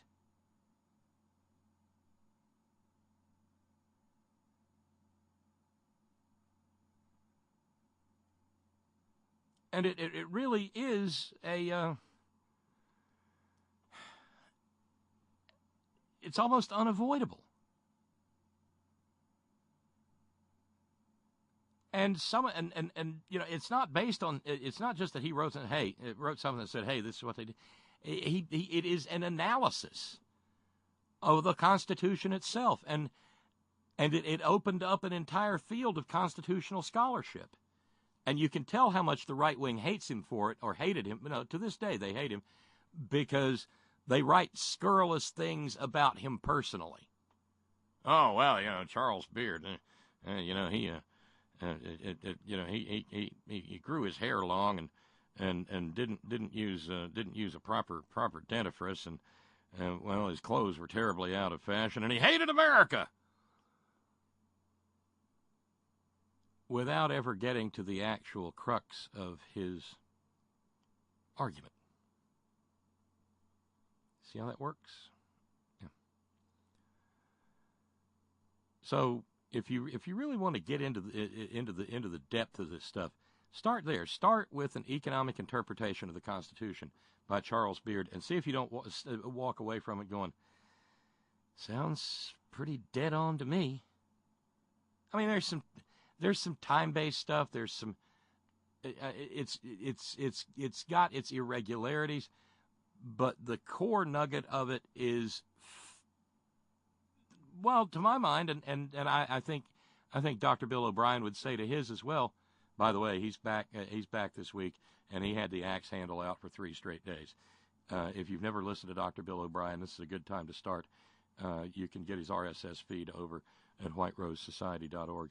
He brought the axe handle this week, and as far as I know, he feels pretty, and he's got the credentials to say this kind of stuff. Dr. Bill does. Beard was right. Beard was right. Which goes to the heart of what Steve wrote. Why should a Congress of millionaires give a righteous fuck about the will of the people? When did they ever? Yeah. Well, thank you, Darlene in Connecticut. Wishing you a great year. Happy 30th, Bob. It's my 25th 30th, and I hope to enjoy this one tremendously. So here at about 13 minutes before the hour, let's run over and check in with Scott and Punky. Hey, Scott. Hey, Bob. What's up? Well, since you got a nice email from a fellow Scot, and I don't mean culturally or ethnically Scot, but someone who shares my first name, I figured we could have, you have what, the Fraternity of Steves? Yes. Isn't that the term? Yes, the Fraternity of Steve. Well, how many Scots do we have? I know there's me, and now there's him. And there's another. Oh, yeah, there is in Europe somewhere. No. Well, that's 4 Scots. There's Scott in the chat room, and you, and Scott in Wisconsin, and the original Scott, except no substitutes, are Buddy Scott. Yeah, okay, so what is that, 4 or 5? That's 4. Okay. 3, sir. We've got a slew of Scots, you might say. But anyway, I didn't call to talk about that. Yeah, because I don't think we want to call y'all the sorority of Scott. Because no. Well, listen, there's no man in this part of the galaxy who fills out a sweater the way I do. I am willing to take your word for that, and no photographic evidence is necessary. Ooh la la. Okay, I'm glad I made it to the phone to keep this Scott thing going. I was a little disconcerted over my horoscope today, and it said all day long. It says your lucky day, riches are in the forecast. All day long, you will have the Midas touch. Well, come to find out, you didn't touch Punky, did you? No. Okay. When you touch something, it doesn't turn to gold. It turns to a premium muffler with a lifetime guarantee as long as you own your car. So I only just now screwed up the courage to go take a leak. That touch can be oh, never mind. Never mind. Oh, that's a very half-hearted cowbell there, Scott. All right, fine, whatever. You already admitted you're not into symbolic efforts, so why bother with a tinkle, as it were? But I don't wish to. You're be really working it, argumentative. aren't you? I don't wish to be argumentative, Bob. I really, really don't. But this whole notion, what is that organization called that's trying to modify the Electoral College's impact? Well, I mean, it's a concept. It's the National Popular Vote Interstate Compact. All right. Well, that seems to be a symbolic thing. And just no. Anyway, It's not symbolic. If it was to succeed, it would, and everybody abided by it who was signatory to it, it would take the Electoral College out of play. Well, that's all well and good, Bob, but as you are not a fan of symbolic efforts, I'm not a fan of jumping through flaming hoops needlessly. Why not do this? Here's a novel idea. In the states where there are people who want the next president to be a Democrat, why not rally your people and get them out to fucking vote? Like, I don't know, Michigan, Wisconsin, and Pennsylvania. Oh, you're going to go and say. get a shave with Occam's razor, are you? Well, I mean, it seems like it's a tried and true thing that has worked in the past. And I'm sure its fatal flaw is that it requires some degree of responsibility on the part of people who are upset with outcomes that they had full impact in terms of somehow affecting, okay? But I mean, it just strikes me as, why not do what the old tried and true method is? When it's time to vote, show up. And in the months preceding that, rally as many fucking people as you can possibly rally and motivate to do the same thing, hopefully for your candidate. Okay, I mean, I will engage on this one. What do you do when you do that and you still lose? And you didn't do it. And I don't mean that you lose fair and square.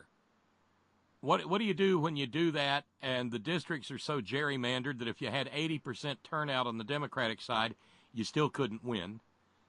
What do you do when you do that and the voter suppression is so profound that people who've been voting at the same precinct for 30 years suddenly find themselves not registered to vote? What do you do then? Well, I mean, that is a serious matter that will need to be addressed if that kind of stuff goes on, which I'm sure it does in places. I'm not that naive. But like the other night, you were talking to someone about the business of the Democrats retaking the House of Representatives. And the way that you described it, the task at hand for later this year, is that we have to do well in House races in virtually all of the current. And that's not the answer to it. The answer to it is getting one more than the 25 or 24 seats that need to switch come November. And hang on to everything you've already got. In major metropolitan places, Republican is currently seated in that House seat that are vulnerable. And it seems like with each passing day, those seats and others are getting more vulnerable simply because Trump is an asshat. He's incompetent. He's got. Did you see Ryan and Pence last night? Or as I like to call them, Eddie Munster and his friend, the hitman from the film The Da Vinci Code. No, I think it's interesting. The Eddie Munster is obvious, but I was looking at him last night and I thought of him as Eddie and Eddie. Eddie like Munster, Eddie Haskell? Eddie Munster and Eddie Haskell. Well, he seems to be. See, Eddie Haskell was like innocent in his threatening nature. He was a good-natured threatener or wise ass. Pence, on the other hand, I wouldn't trust that bastard as far as I can throw him. See, I always figured Eddie had about 5 more years before he put on the clown suit and got the rifle out. Eddie Haskell? Yeah. You know, in real life, the guy that played him was a cop for years in Los Angeles, someplace. Didn't know that. Ken somebody. I forget his last name. Yeah, well, I mean, I hate to sound like a dick or anything, but why am I not surprised? Well, I don't know. I've never met the guy, but I know people who know him, and he's really a salt of the earth, good guy. I mean, there are good people who happen to be police people. Right, not all cops. Yeah. But anyway, getting back to I take your point as far as what happens if we do everything that we need to do, but because of shenanigans, to put it mildly, you got to outvote the bastards, because doing something the proper way, to my way of thinking, and it goes beyond virtue as its own reward. Doing stuff the proper way, and to my mind, is ultimately going to win. It may not win on an every 4-year basis, but it's like cumulative, because I don't know. Virtue is its own reward, but what is the opposite of that? Is there a saying having to do with lack of virtue? No, not that I can think of. Well, there ought to be. And I'm not disagreeing with you to be disagreeable, but you can at least acknowledge that the deck is stacked and the playing field is tilted almost to vertical. Can you not? I wouldn't go that far, to be honest, and I'm not arguing just to be argumentative either. No, this is what conversation radio is. It's as bad as we allow it to be, in my estimation.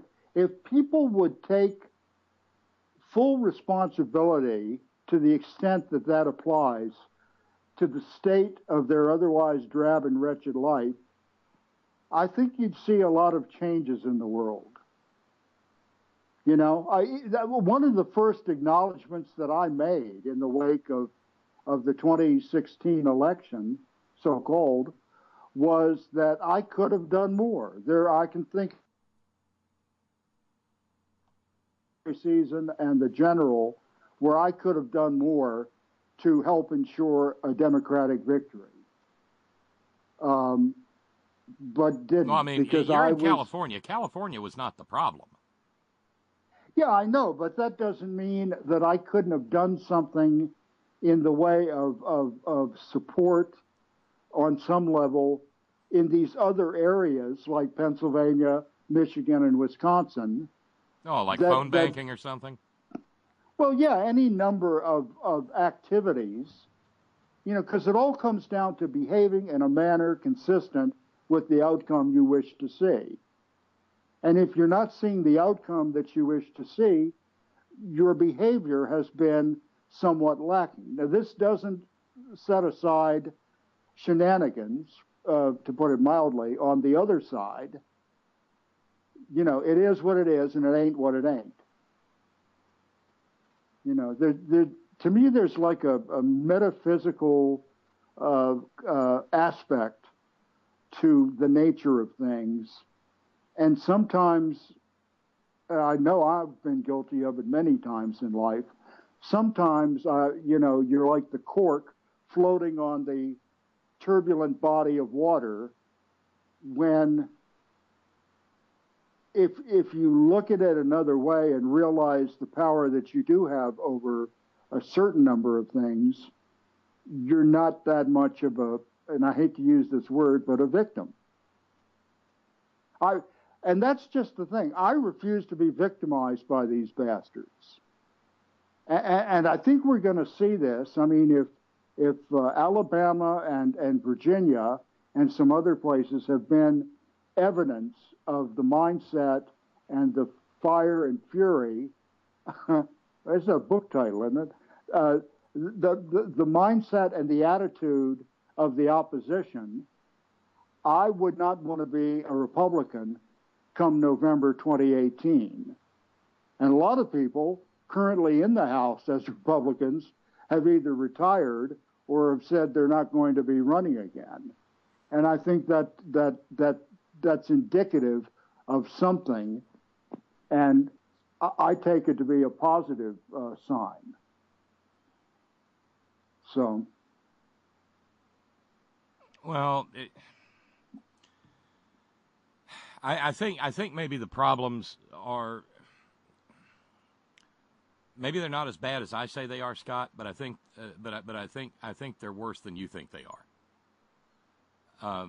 Okay, well, let's meet there and see what can be done. That's all I'm saying. But you know, when something that the framers saw as being a once in a while kind of anomaly rolls around twice in 16 years, something has gone wrong inside the system. You know, from a systems analysis perspective. Yeah, and the case in point would be what, 2000 and 2016. Right. Yeah. Yeah. And in point of fact, the framers got slapped in the face with it. Let's see, 1, 2, 3, 4 presidential elections in. Remember, Jefferson versus Adams was thrown into the House, only Adams was out of the loop, and it turned into Jefferson versus Gore. Or Burr. Jefferson versus Burr. And that you know, there were repercussions out of that lasted for a generation. Because of the spitefulness that it engendered in Jefferson. But, you know, okay, to give you an idea, and this is ripped from the headlines, as the saying goes. Yeah. It's a brand new story. This broke today. So back on January 22nd, up in Pennsylvania, Stan, there was a challenge to the gerrymandered congressional map as produced by the GOP, which let the GOP take 13 of 18 congressional districts, even in years when Democrats won the statewide popular vote. In other words, in years when Democrats voted, when more people voted for Democrats for Congress than voted for Republicans, the Republicans still won 13 out of 18 congressional districts. Okay? So there was a lawsuit. And the people challenging the gerrymander at the state Supreme Court level won.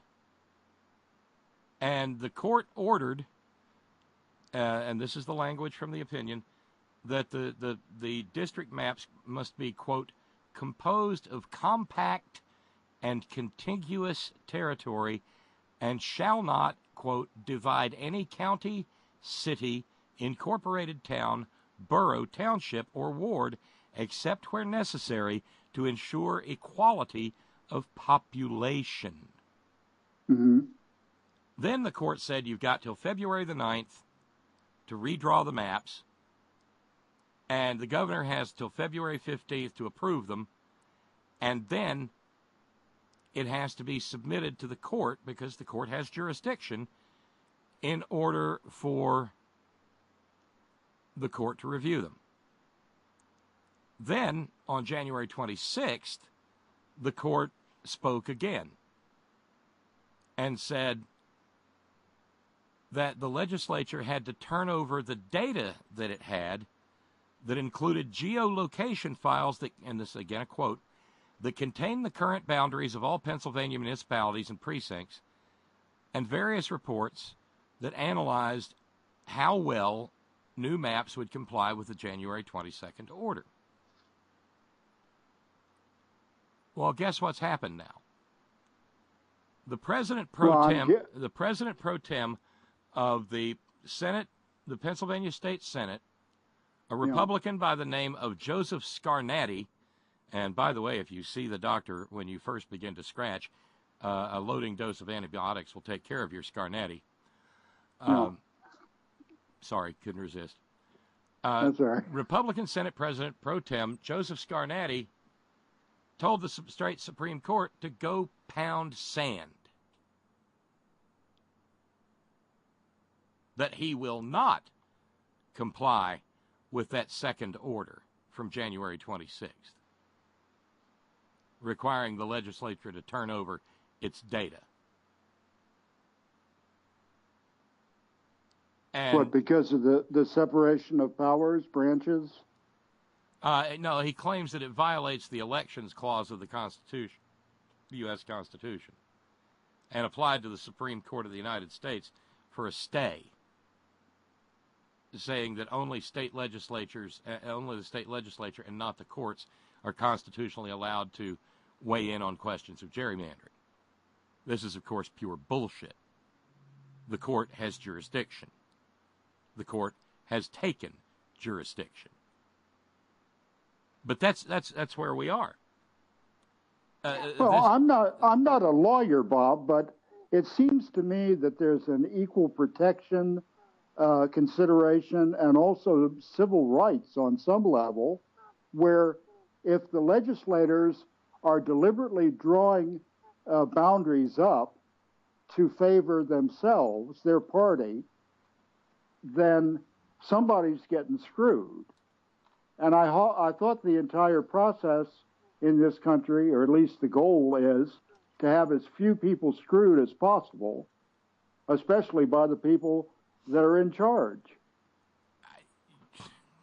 You sunshiny little optimist, you. Okay, well, I mean, pardon me as I trip through the field of daisies and sunshine and rainbows, lollipops, unicorns, and stuff. But isn't that the intent of our system? Yeah, and it's also, I mean, what's kind of bizarre is the position that Scarnati is taking, and of course my buddy Rick Smith would be a much more eloquent speaker on this because he's up there in PA and probably knows what kind of a political rogue and thug Scarnati is. But this goes all the way. This goes all the way back to the founding principles of the way we run our courts. In Marbury versus Madison, which Justice Marshall authored, he said that there can be no doubt but that the courts have the absolute authority to declare what the law is. I mean, you've just finished your first cup of coffee before first day of 1L starts, and you're marching your shiny little self in to Constitutional Law 1, and the first thing you've read is Marbury versus Madison. It's the thing upon which everything else stands. The court has the right to declare what the law is.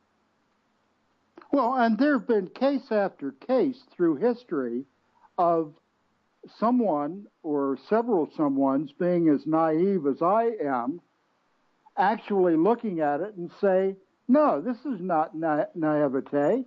This is the way our system is supposed to work. And a case that comes immediately to mind is the Loving case that was decided in '67. That Loving Virginia versus couple, Virginia, yes. Yeah, in my home state of all places.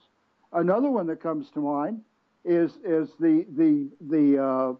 and the woman just died a few months ago, Edie, who was the spouse of the woman whose case was pivotal in the marriage equality prohibitions being overturned.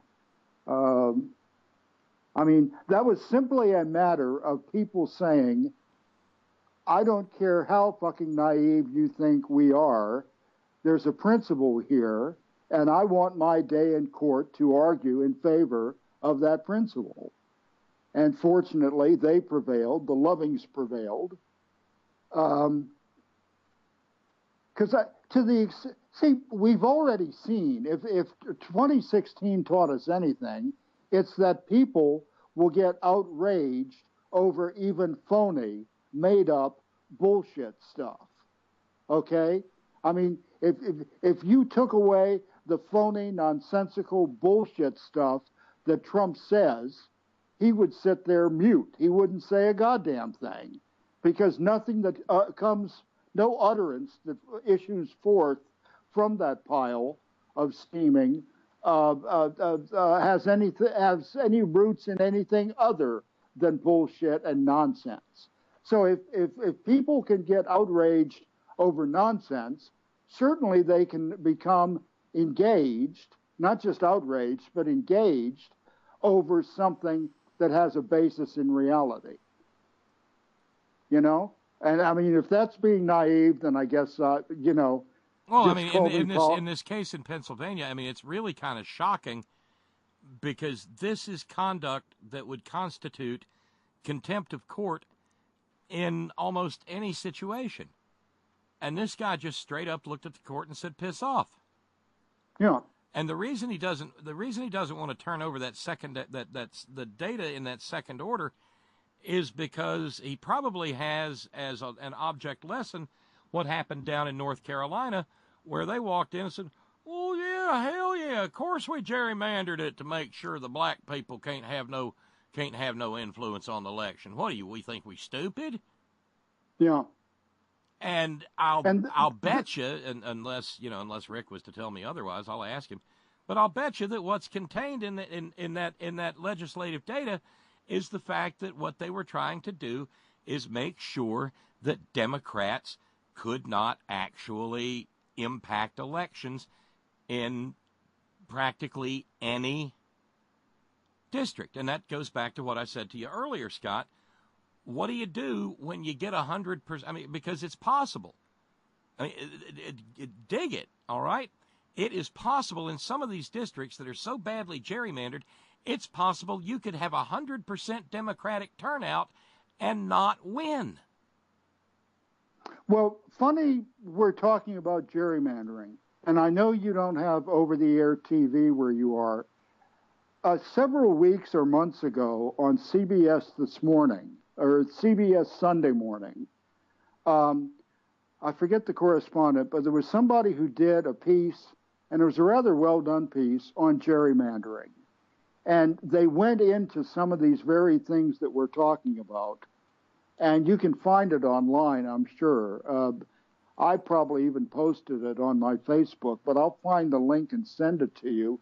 And they talk to people who have ideas, and even in places like California, where such nonsense is prohibited, to the extent that it's possible to draw fair and rational lines for districts, not only House districts in the U.S. House, but also state-level boundaries for elective officials, and even down to the city council and the school districts.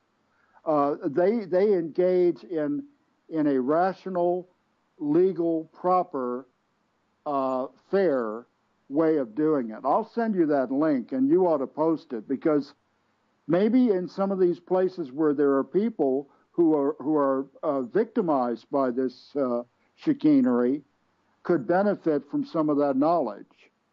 Because, like I said, and it bears repeating, in 2016 we saw a bunch of people put on their red hats and get old batshit crazy over stuff that had no basis in reality. Okay? There's no reason whatsoever why we can't become engaged, in addition to being outraged, get engaged over things that are based in reality and have a bearing on our future well-being as human beings in America. So, well, this is going to be an ongoing. I mean, this is a potential constitutional crisis inside Pennsylvania, and it goes back to what, way back when the Indian Removal Act was struck down by Justice Marshall. I think it was Justice Marshall in Andrew Jackson's term. That's the second Andrew Jackson reference tonight. Andrew Jackson said, Justice Marshall has issued his order, now let him enforce it. Yeah, and whose portrait is hanging over Trump's desk in the Oval Office? Right. And so, these thugs are daring the Supreme Court to try to exercise its jurisdictional rights, because the Supreme Court of Pennsylvania controls no divisions, as someone else once remarked. They have no way, and that's the problem with everything that we face in this era. What we're finding out, and this was part of a conversation I had earlier off air, we're finding out that the entire American experiment is a faith-based one. Now, I don't mean that this was ours was founded as a Christian nation. No, none of that crap.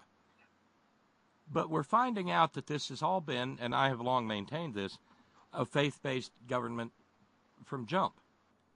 That the Constitution exists, and it only works so long as people believe in it. Now, we've had a couple of times when people didn't believe in the Constitution, and it did not end well. Over 300,000 Americans died because a significant number of people in this country didn't believe in the Constitution and decided to commit treason. Yeah. Now, the Constitution prevailed because there were enough people that did believe in the Constitution. But every time there was a lynching throughout this country's history, every time there was a house or a church burned, those are moments when there is a manifestation that people do not believe in the Constitution. And now, with the Trump presidency, we are at as grave a period in American history as we have been since the days leading up to the Civil War. I spent a lot of time, we've got this day in Horn history, and eventually, Brother Deacon Asa will run across the first time I ever used the phrase Cold Civil War. Because I used that phrase for a long time before Trump ever came along. In other words, we have all the makings of one, short of the shooting and the killing. Yeah, I wouldn't even say it's cold. Right now, the status of it is it's sitting in the chafing dish. Or it's simmering. Yeah, and that's just the problem. I mean, I would liken the situation that we're in. Being a responsible citizen is probably not unlike having a house full of 2-year-olds in your charge. You've got to be ever vigilant. You can't close your eyes or deflect your attention for a moment, because those bastards will be into something as soon as you turn the other way. And I hate to lower it to the level of 2-year-olds, but and the people who don't like the American system working, like the same people who are real butt buddies, and I don't mean to do a slur, but the people who are intimate in a powerless way with Russia and Putin, some of these same idiots would have been run out on a rail and tarred and feathered and called everything but a child of God. Within the course of my lifetime, that would have happened. Some of the stuff that's being done in the name of global organization and harmony by Trump and his cronies, I mean, it boggles my mind that they're that within my lifetime, we've made a transition to the point where we're currently at, okay? And it's like, wait a fucking minute here, boys and girls. There's something wrong with this picture. This is why I do have more than a little hope when it comes to stuff being addressed in coming election cycles, to the extent that that's helpful. But the key to it, friends, is it's a process. From when I started voting the first time in 1972 to this very time, I don't miss an opportunity to vote, because you've got to be part of the process. You've got to stay as involved and active and caring as you possibly can. Otherwise, the 2-year-olds will run rampant. And you know how 2-year-olds have that little mindset of theirs. I don't want to, and you can't make me. Well, Buster, you better sit in the corner a while and think about that, because the American system is designed to deal with these 2-year-old mentalities. So there. Well, I guess the proof will be in the pudding, Scott. We'll have to just see which way it plays out. And we'll get our answer on November the 6th, 2018. And then again, oh, golly, here, let's just go ahead and check out the date on the calendar and see what we can find out. Well, I'll tell you one thing, Bob. We better. We are in what you call your perilous times, and I know that some people say, "Oh, that's just overreacting and hair on fire." It's never been that. It's not as bad as it looks. November 3rd, 2020. November 6th, 2018, and November 3rd, first Tuesday after the first Monday. First Monday will be November the 1st. November the 2nd, first Monday, November 2nd. So the first Tuesday is November the 3rd. November the 3rd, 2020. We'll find out. But I don't think that ordinary turnout, because we've had, I mean, Jesus, what in the Obama years you had 60% turnout, something approaching that last year, or in that neighborhood, 62%. And the Democrats got more vote for president, and it didn't result in a Democrat being president. That's the Electoral College. But the same thing happened similarly in the House and Senate, and we still couldn't win. The Senate is more voter suppression. It's hard and soft. But the gerrymandering is the House. Mm-hmm. And the gerrymandering is real. I mean, well, for I'll instance, in this Pennsylvania case, both orders are in effect, remain in effect, because the Supreme Court hasn't ruled on the stay, or at least it hasn't as of my reading. I'll try to see if I can keep up with it. But in that scenario that you described, where people turn out to vote, and you try to avoid screwing, you try to screw as few people as possible. Well, the situation that we now have, and I mean, you can just do some basic research. There's massive degrees of disenfranchisement that take place sheerly because of the way that lines have been drawn around the places where certain people live, and certain people have skin colors or different from the way that the Republicans would like them to vote. And that makes, that makes for a most anti-democratic scenario, to the extent that we're even marginally capable of something that you and I would call democracy. Mm-hmm. And you know where I stand on that. Democracy has always been aspirational in this country and not operational. So, I mean, look, okay, here's another ripped from the headline story, Scott. that waxen-looking stand for a weird head of hair, and I mean Trey Gowdy of South Carolina. Mm-hmm. There I was today, minding my own business, and all of a sudden, my devices start blowing up with every wire service and whatnot under the sun saying, "Jumpin' Jesus, Trey Gowdy just quit."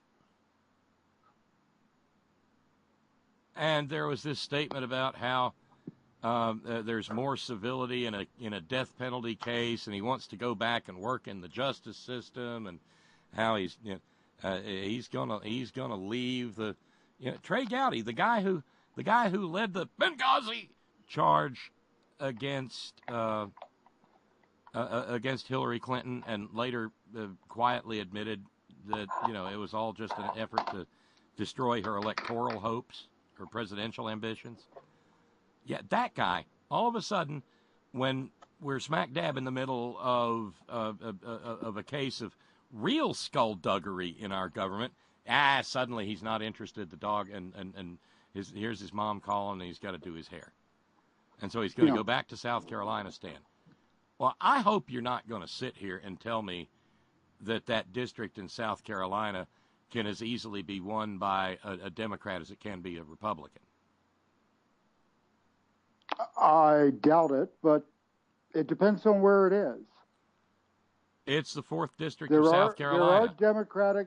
There are Democratic House members from South Carolina. There is one.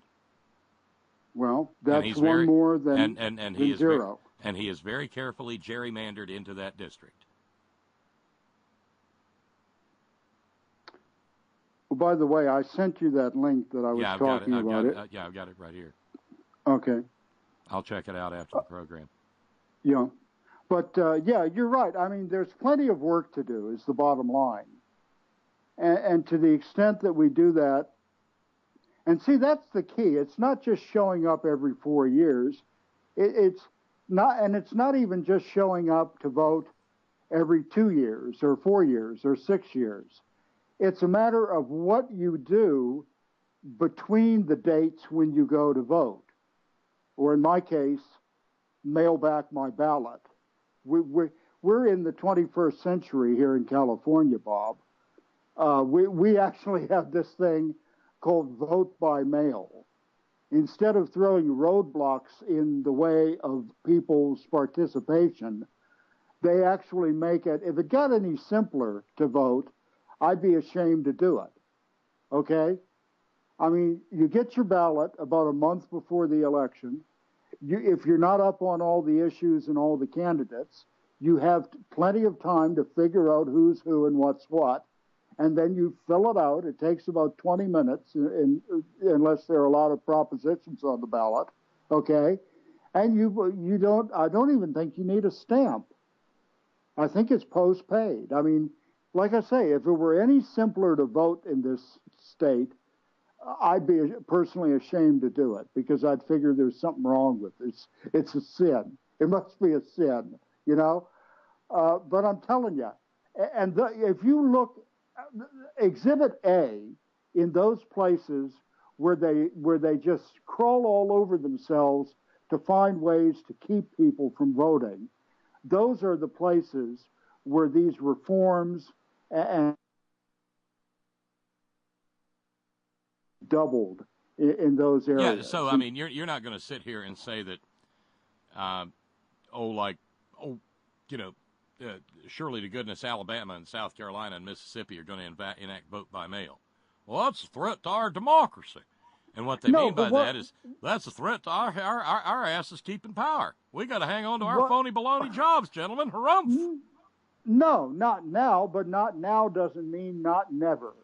That's what I'm saying. In places where it's possible to do it, go ahead and get it done, and that'll lower the number of places where you still have work to do. Yeah, for instance, the South Carolina 4th Congressional District, Steve from Georgia Stan just told me, it's the wealthiest district in the state, and it is by far one of its most conservative. No doubt. And so it's they've gerrymandered the pores right out of it. Well, what was that state not too long ago where they had some kind of special election? I want to say it was Montana or Idaho. It was up there in that quadrant of the country. And normally they wanted to do voter by mail simply because it would be cheaper to do this special election for whatever it was. And the powers that be poo-pooed it and boo-hooed about doing it. And I can't remember whether it actually was permitted or not. But that's another case of places that stand in the way of. So if there's something that can be to make voting more accessible and attractive, and only somebody who's not interested in you voting would stand in the way of that, unless I'm missing something. I don't know. I tend to think, and this is not, I'm not being, critical. I think your native optimism gets in the way sometimes of a recognition of just how viciously racist this country still is.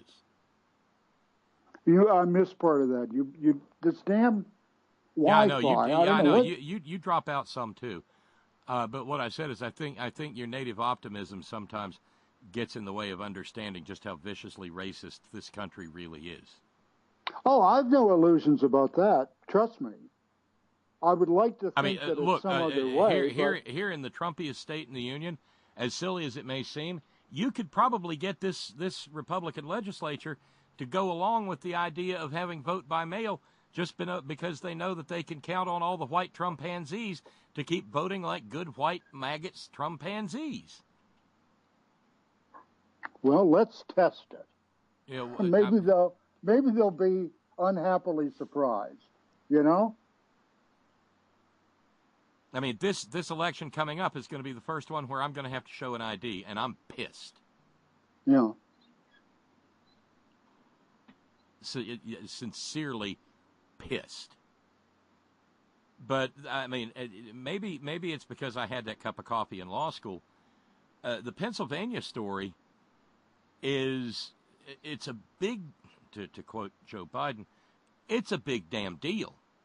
I mean, when you've got a president pro tem of a state senate calling into question the fundamental nature of the very foundation of American jurisprudence, that matters. That's big. If he gets away with it, every other Republican legislature, and maybe some Democratic ones in this country, will know that they can tell their state Supreme Courts to go pound sand. Yeah. Scott, you understand that does not bode well. No, of course not. Of course not. And then and then some wise ass in the Congress will get the idea that they can tell the United States Supreme Court to do the same damn thing.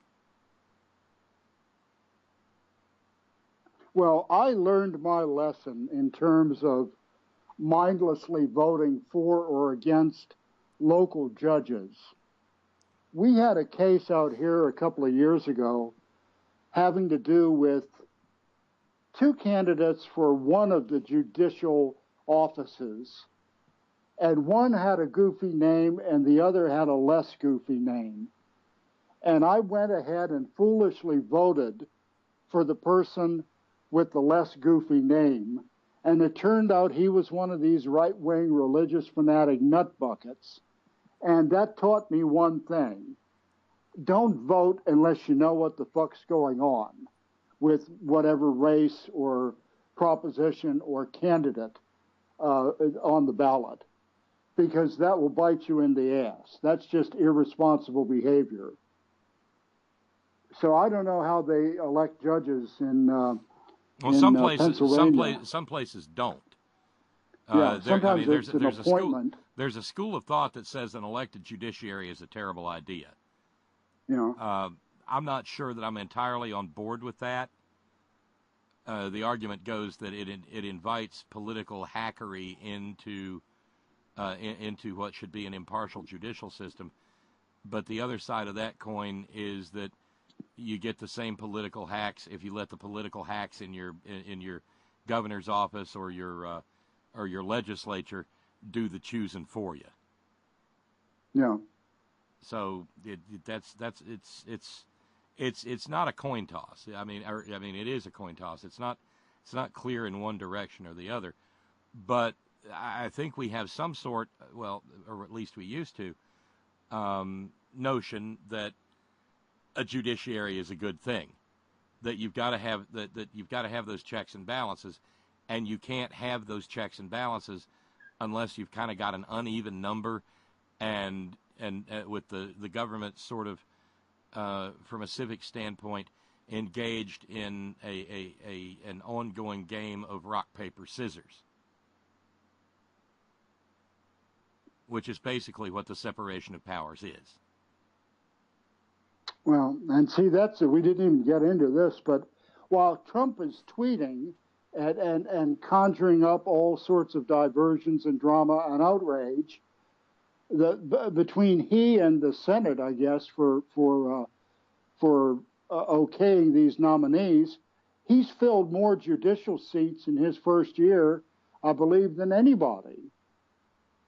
Which is scary when you're talking about the federal judiciary, because they're in office for life. Yeah, and that seems always to happen of late.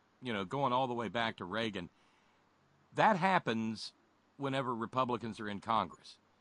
Yeah. They pack the bench, not just the Supreme Court, but on down, courts that really matter. And then when a Democrat gets into the White House, there's always some reason to slow walk the nominations. Yeah. Because once again, the Republicans understand the nature of the game and are willing to do anything to win it, while our side sits around picking the navel the lint out of our goddamn navels and talking about, dude, the lesser of two evils is still too evil. I've got to be able to vote my conscience, dude. Not understanding that this is, that this is not a polite Sunday school debate, but that it is in fact an existential fucking struggle. Well, that's what I was getting at before, Bob, is the fact that it's a process. It's from the moment you begin voting, it's like a lifelong commitment. Well, it's not like a lifelong commitment. It is a lifelong commitment. That's part of the deal. That's part of your admission ticket into the system and into the society. You've got to be present and voting every time there's an opportunity to be. And that's on all levels of government. And if it looks overwhelming, it's only because not enough people are taking it seriously enough in enough opportunities. Because to the extent that people are involved and active and concerned and informed and are rational, stuff can get done. Well, listen, I'm going to go because I hadn't intended to talk this long, but I'm glad we covered some of this stuff because it's important stuff. Well, it is, and it's only going to continue to get more so. Yeah, I know. So keep up the good work. You provide a service that's without equal on the airwaves, or at least not airwaves, but communication. On the packet passages in the series. Yeah. in the series of tubes, because it's not a big truck. Is that what you're saying? Well, whatever it is. I mean, we would be sorely lacking the discourse and the content that's otherwise available would be sorely lacking. And it's not just you, Bob. Hats off to you, but you got some of the brightest people in your audience that I've ever encountered. And generally, if there's something that two of us are stumped about, somebody will chime in almost immediately to fill in the blank. And that's good. This is a good resource to have.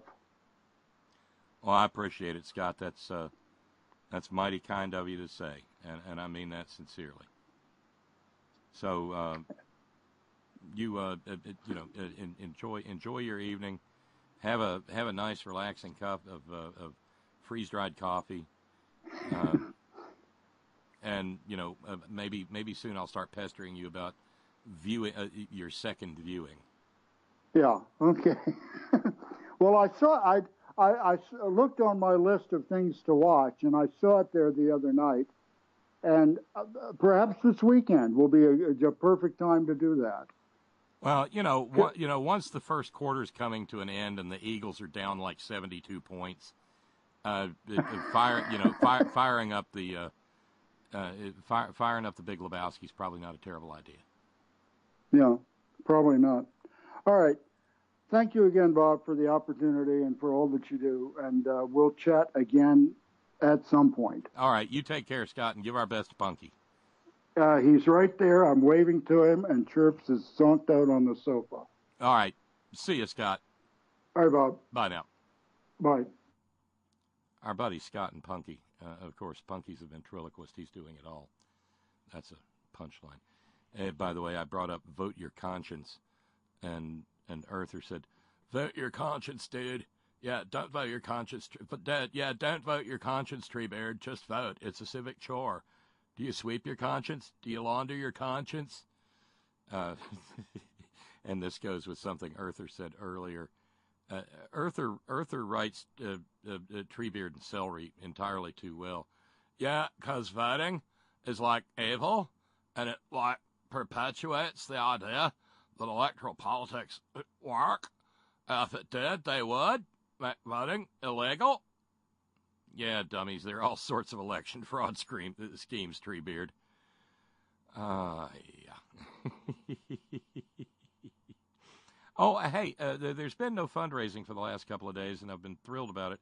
But I still send out thank yous when things happen. So big thanks go out this evening to Renee in D.C. Thank you, Renee, for your help this evening. Thank you so very kindly.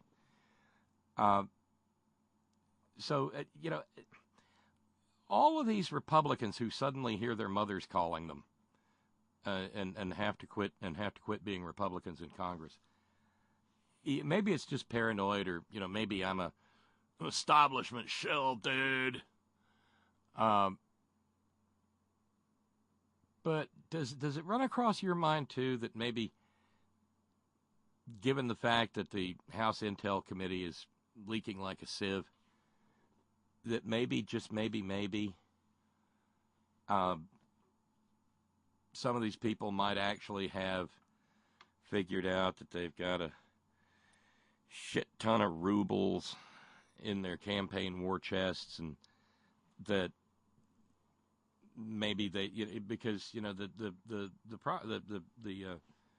special prosecutor doesn't have to publicly file his target letters, but especially in light of the fact that the Russians funneled a shit ton of rubles into the American election through America's wealthiest and most powerful domestic terror organization, the NRA, and given the fact that the NRA pumps shit tons of money into Republican campaign coffers,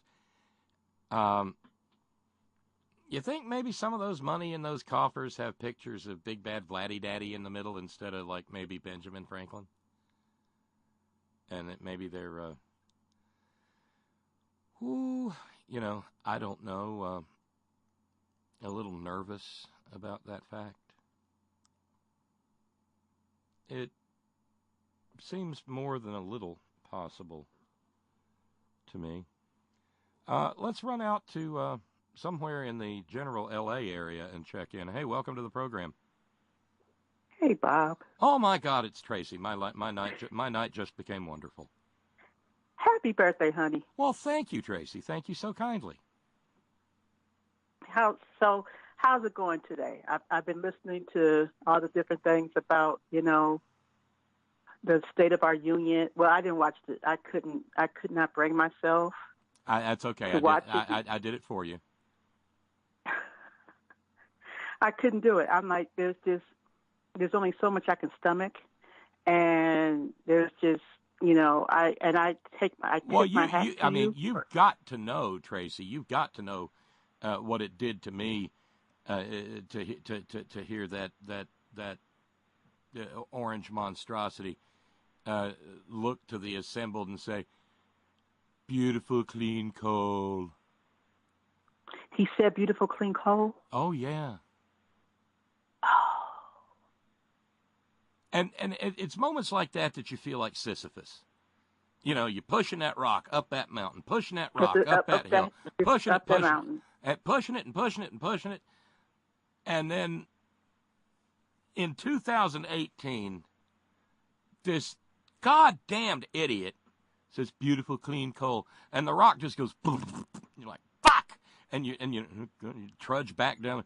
Got to push the fucking rock. Got to push the fucking rock. And you start shoving it back up the hill again. I mean, I couldn't. We're supposed to, see? See, I didn't got you worked up. I'm sorry. I'm sorry. Well, no, it wasn't you. It was that. Well, see, I reminded you of it because you had kind of, we are in, God bless Scott. I love listening to him because he's such an optimist.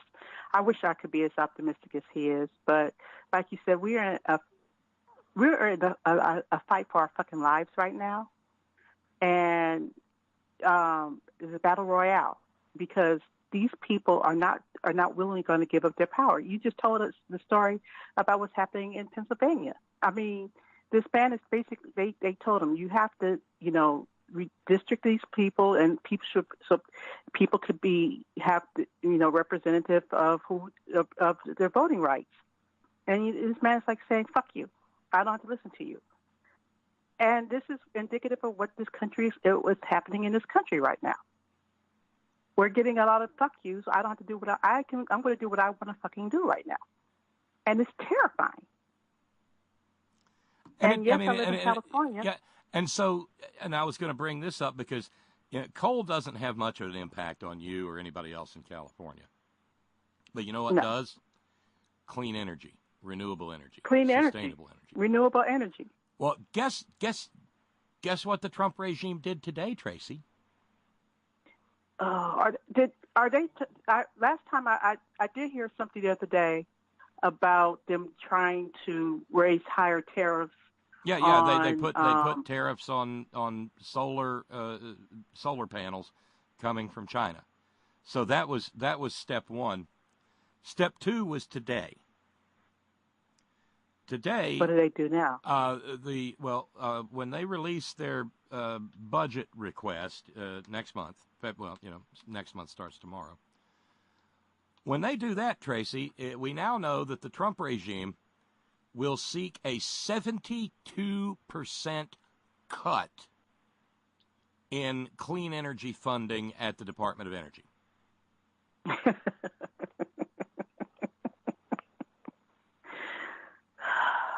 72%. And among other things, they want to pump some of the money. It's thought that they'll want to pump some of the money into nuclear. Nice. Yeah, exactly.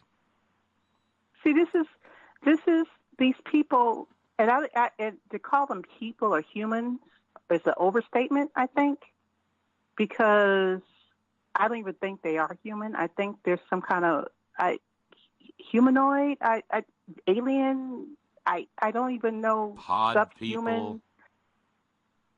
Pod people. I don't know what they are, because when you know you're wrong. You know what you're doing is wrong, but you don't care. I think that's a sociopath, right? Pretty much.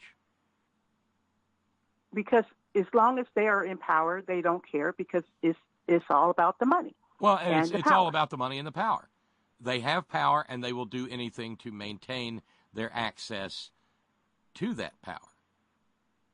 We, on the other hand, over on this side, we talk about things like, I've got to vote my conscience dead. I got to vote my fucking conscience.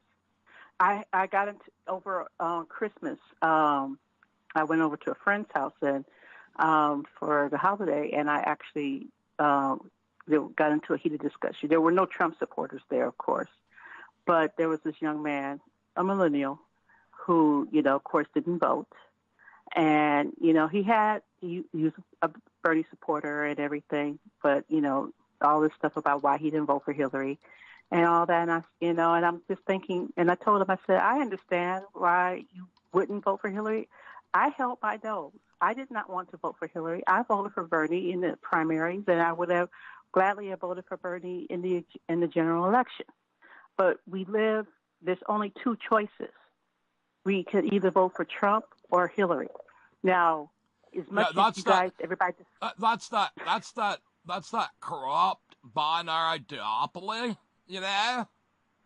Right, but if Hillary was president, we wouldn't be talking about a 72% slashing of the clean energy.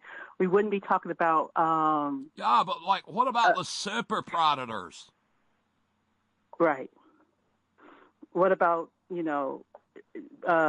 Goldman Sachs, and what about? Look, I'm still pissed that she talked. It was aggravating as shit, Tracy. It was. I like I said, but there's a difference. But there's a difference between being aggravated and having your fucking life threatened. Thank you. I wonder if the little dude, with his conscience you're talking about, I wonder if his conscience is going to get deported with the father of two who got chucked out of the United States from Detroit a couple of weeks back. Did all these Stein voters' consciences go with him? Exactly. Are these little pricks? Sorry, gender-based. Bad. Are all these little assholes' consciences gonna make sure that his kids are okay without a daddy? Because I just want to know that. Exactly. Sorry, I don't mean to get you worked up. No, I mean because I see these people complaining, like when I go into the grocery store and people complaining about there's no produce and all this. I'm like, well, hello. Would you want to come out here and go and worry about picking, produce and stuff like that if you were worried about being deported? There's a consequence to all the stuff that's happening.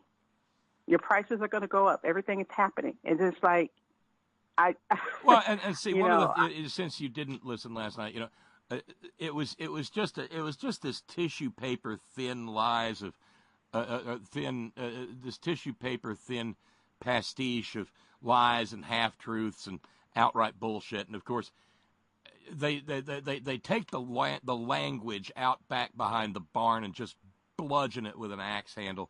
So you realize that this phrase we keep hearing, chain migration, we got to end chain migration. You realize that's a manufactured bullshit right-wing racist term, right? Right, of course it is. There's no statute that says chain migration. There's no administrative rule about chain migration. It's like partial birth abortion. It's an invented term. But the thing about chain migration is what they call that is actually a humane attempt to keep families together. So let's say Daddy gets out of a war-ravaged region where there are drug cartels running around chopping off people's heads. And, well, he'd like to bring Mama over because Mama's at risk from the drug cartels running around chopping off people's heads. So Mama comes over, and they got baby girl and baby boy, whatever. And they think, I hate leaving my mama back there. And she says, I hate leaving my mama. So they try to bring, and it's okay as long as all those people are fucking white. Right, from Norway. Right, because they have skills because they were born Norwegian. But if they're from a shithole country, well, it's a different story. There's only one problem. Guess who chain migrated? Everybody. Well, let's say you're a lovely young Slovenian girl. Exactly. And let's say you've made a reputation for yourself by taking your clothes off in exchange for money for various and sundry men's magazines in Europe, and you've developed a talent for taking off your clothes for money to be photographed for magazines. Well, you want to take that talent, the talent being taking your clothes off. You want to take that to the big time. In other words, Merca. So you get over to America on a student tourist visa or whatever, and start taking your clothes off for all you're worth. And you kind of stay by hook or by crook. But then you Hooker. you saw what I did there. Ooh, I'm giving us both a cowbell. And so then, you marry this guy, and you say, I would very much like to bring over my sainted mother and father. And you do. Well, that's chain migration, and that's melanoma fucking Trump. Oh, yes. Or then there's the chain migration that Mary McLeod, or whatever her fucking name was. You wanna. I found this out last night. I'm not kidding. This is not a joke. You want a goddess of irony moment? I mean, this is one of those things where you raise up a tabernacle or a cathedral or something. This is so ironic.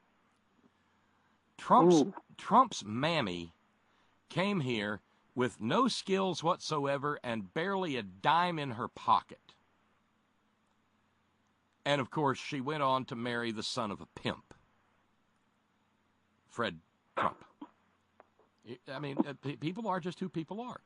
It's like, I'm the grandson of a Klansman. It just is. It's just what it is. And so she came over here, dirt poor, no skills. She worked as a menial drudge until she could marry the son of a pimp. But here's where we need to start building the Cathedral of Irony. Tracy, I kid you not. Mary McLeod, or whatever her fucking name was, arrived from Scotland in the United States aboard, wait for it, the RMS Transylvania. No. And now her boy is Renfield to a dude named Vlad.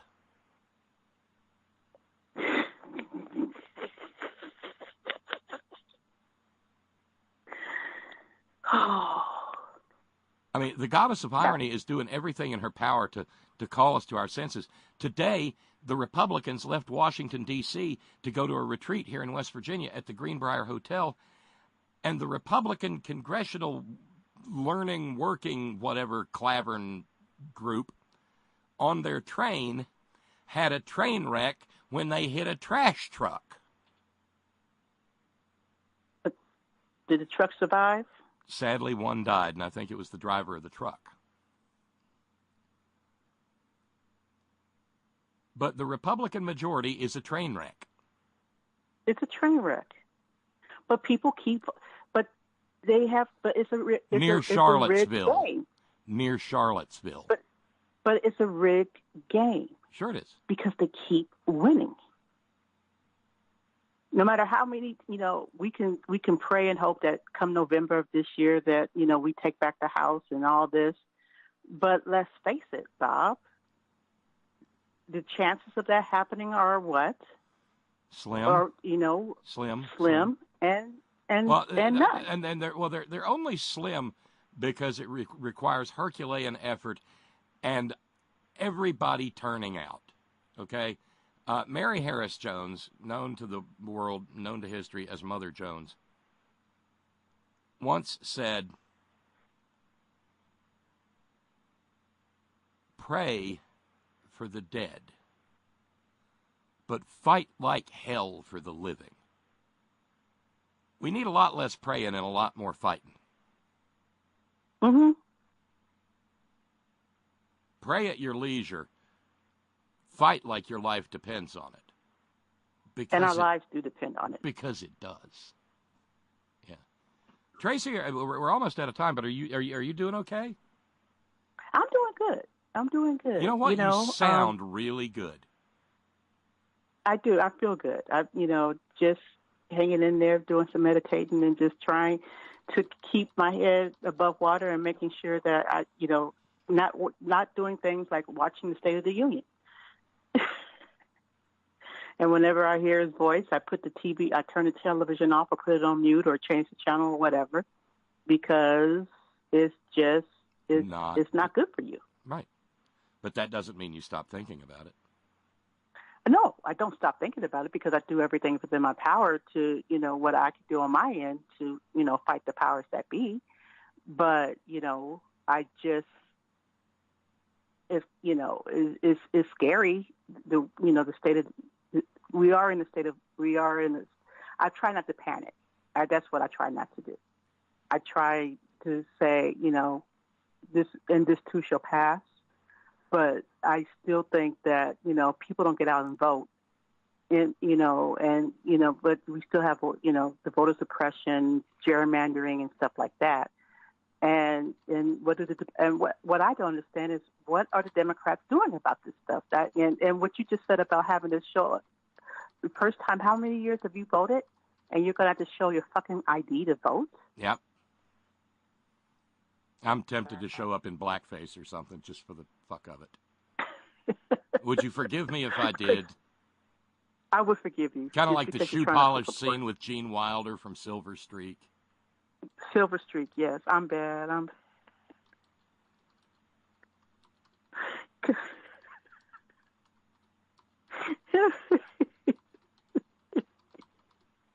Sorry. Only that, yes. But I would forgive you for that. Well, I mean, it would certainly cause a stir. Yeah.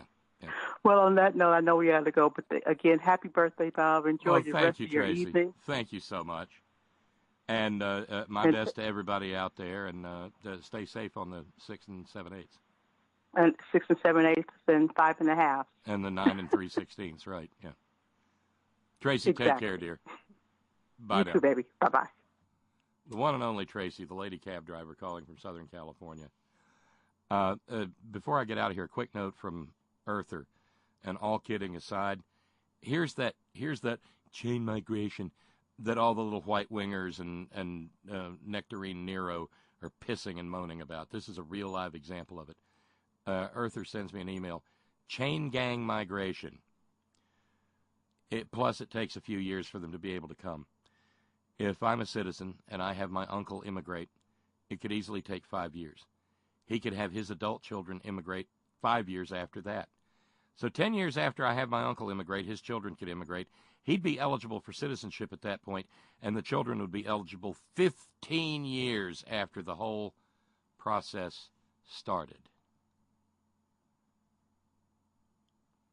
Does that sort of bring into perspective the essentially racist nature of the objection of these little fucking crypto-Klansmen and crypto-fascists and not-so-crypto-Nazis?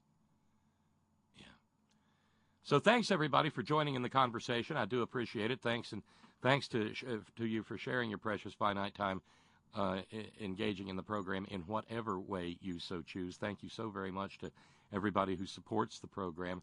Thank you very kindly to our all-volunteer staff. Thanks this evening to Pinch Hit Utility midweek chat room moderator Steve, and all-around great guy Steve from Georgia Stan.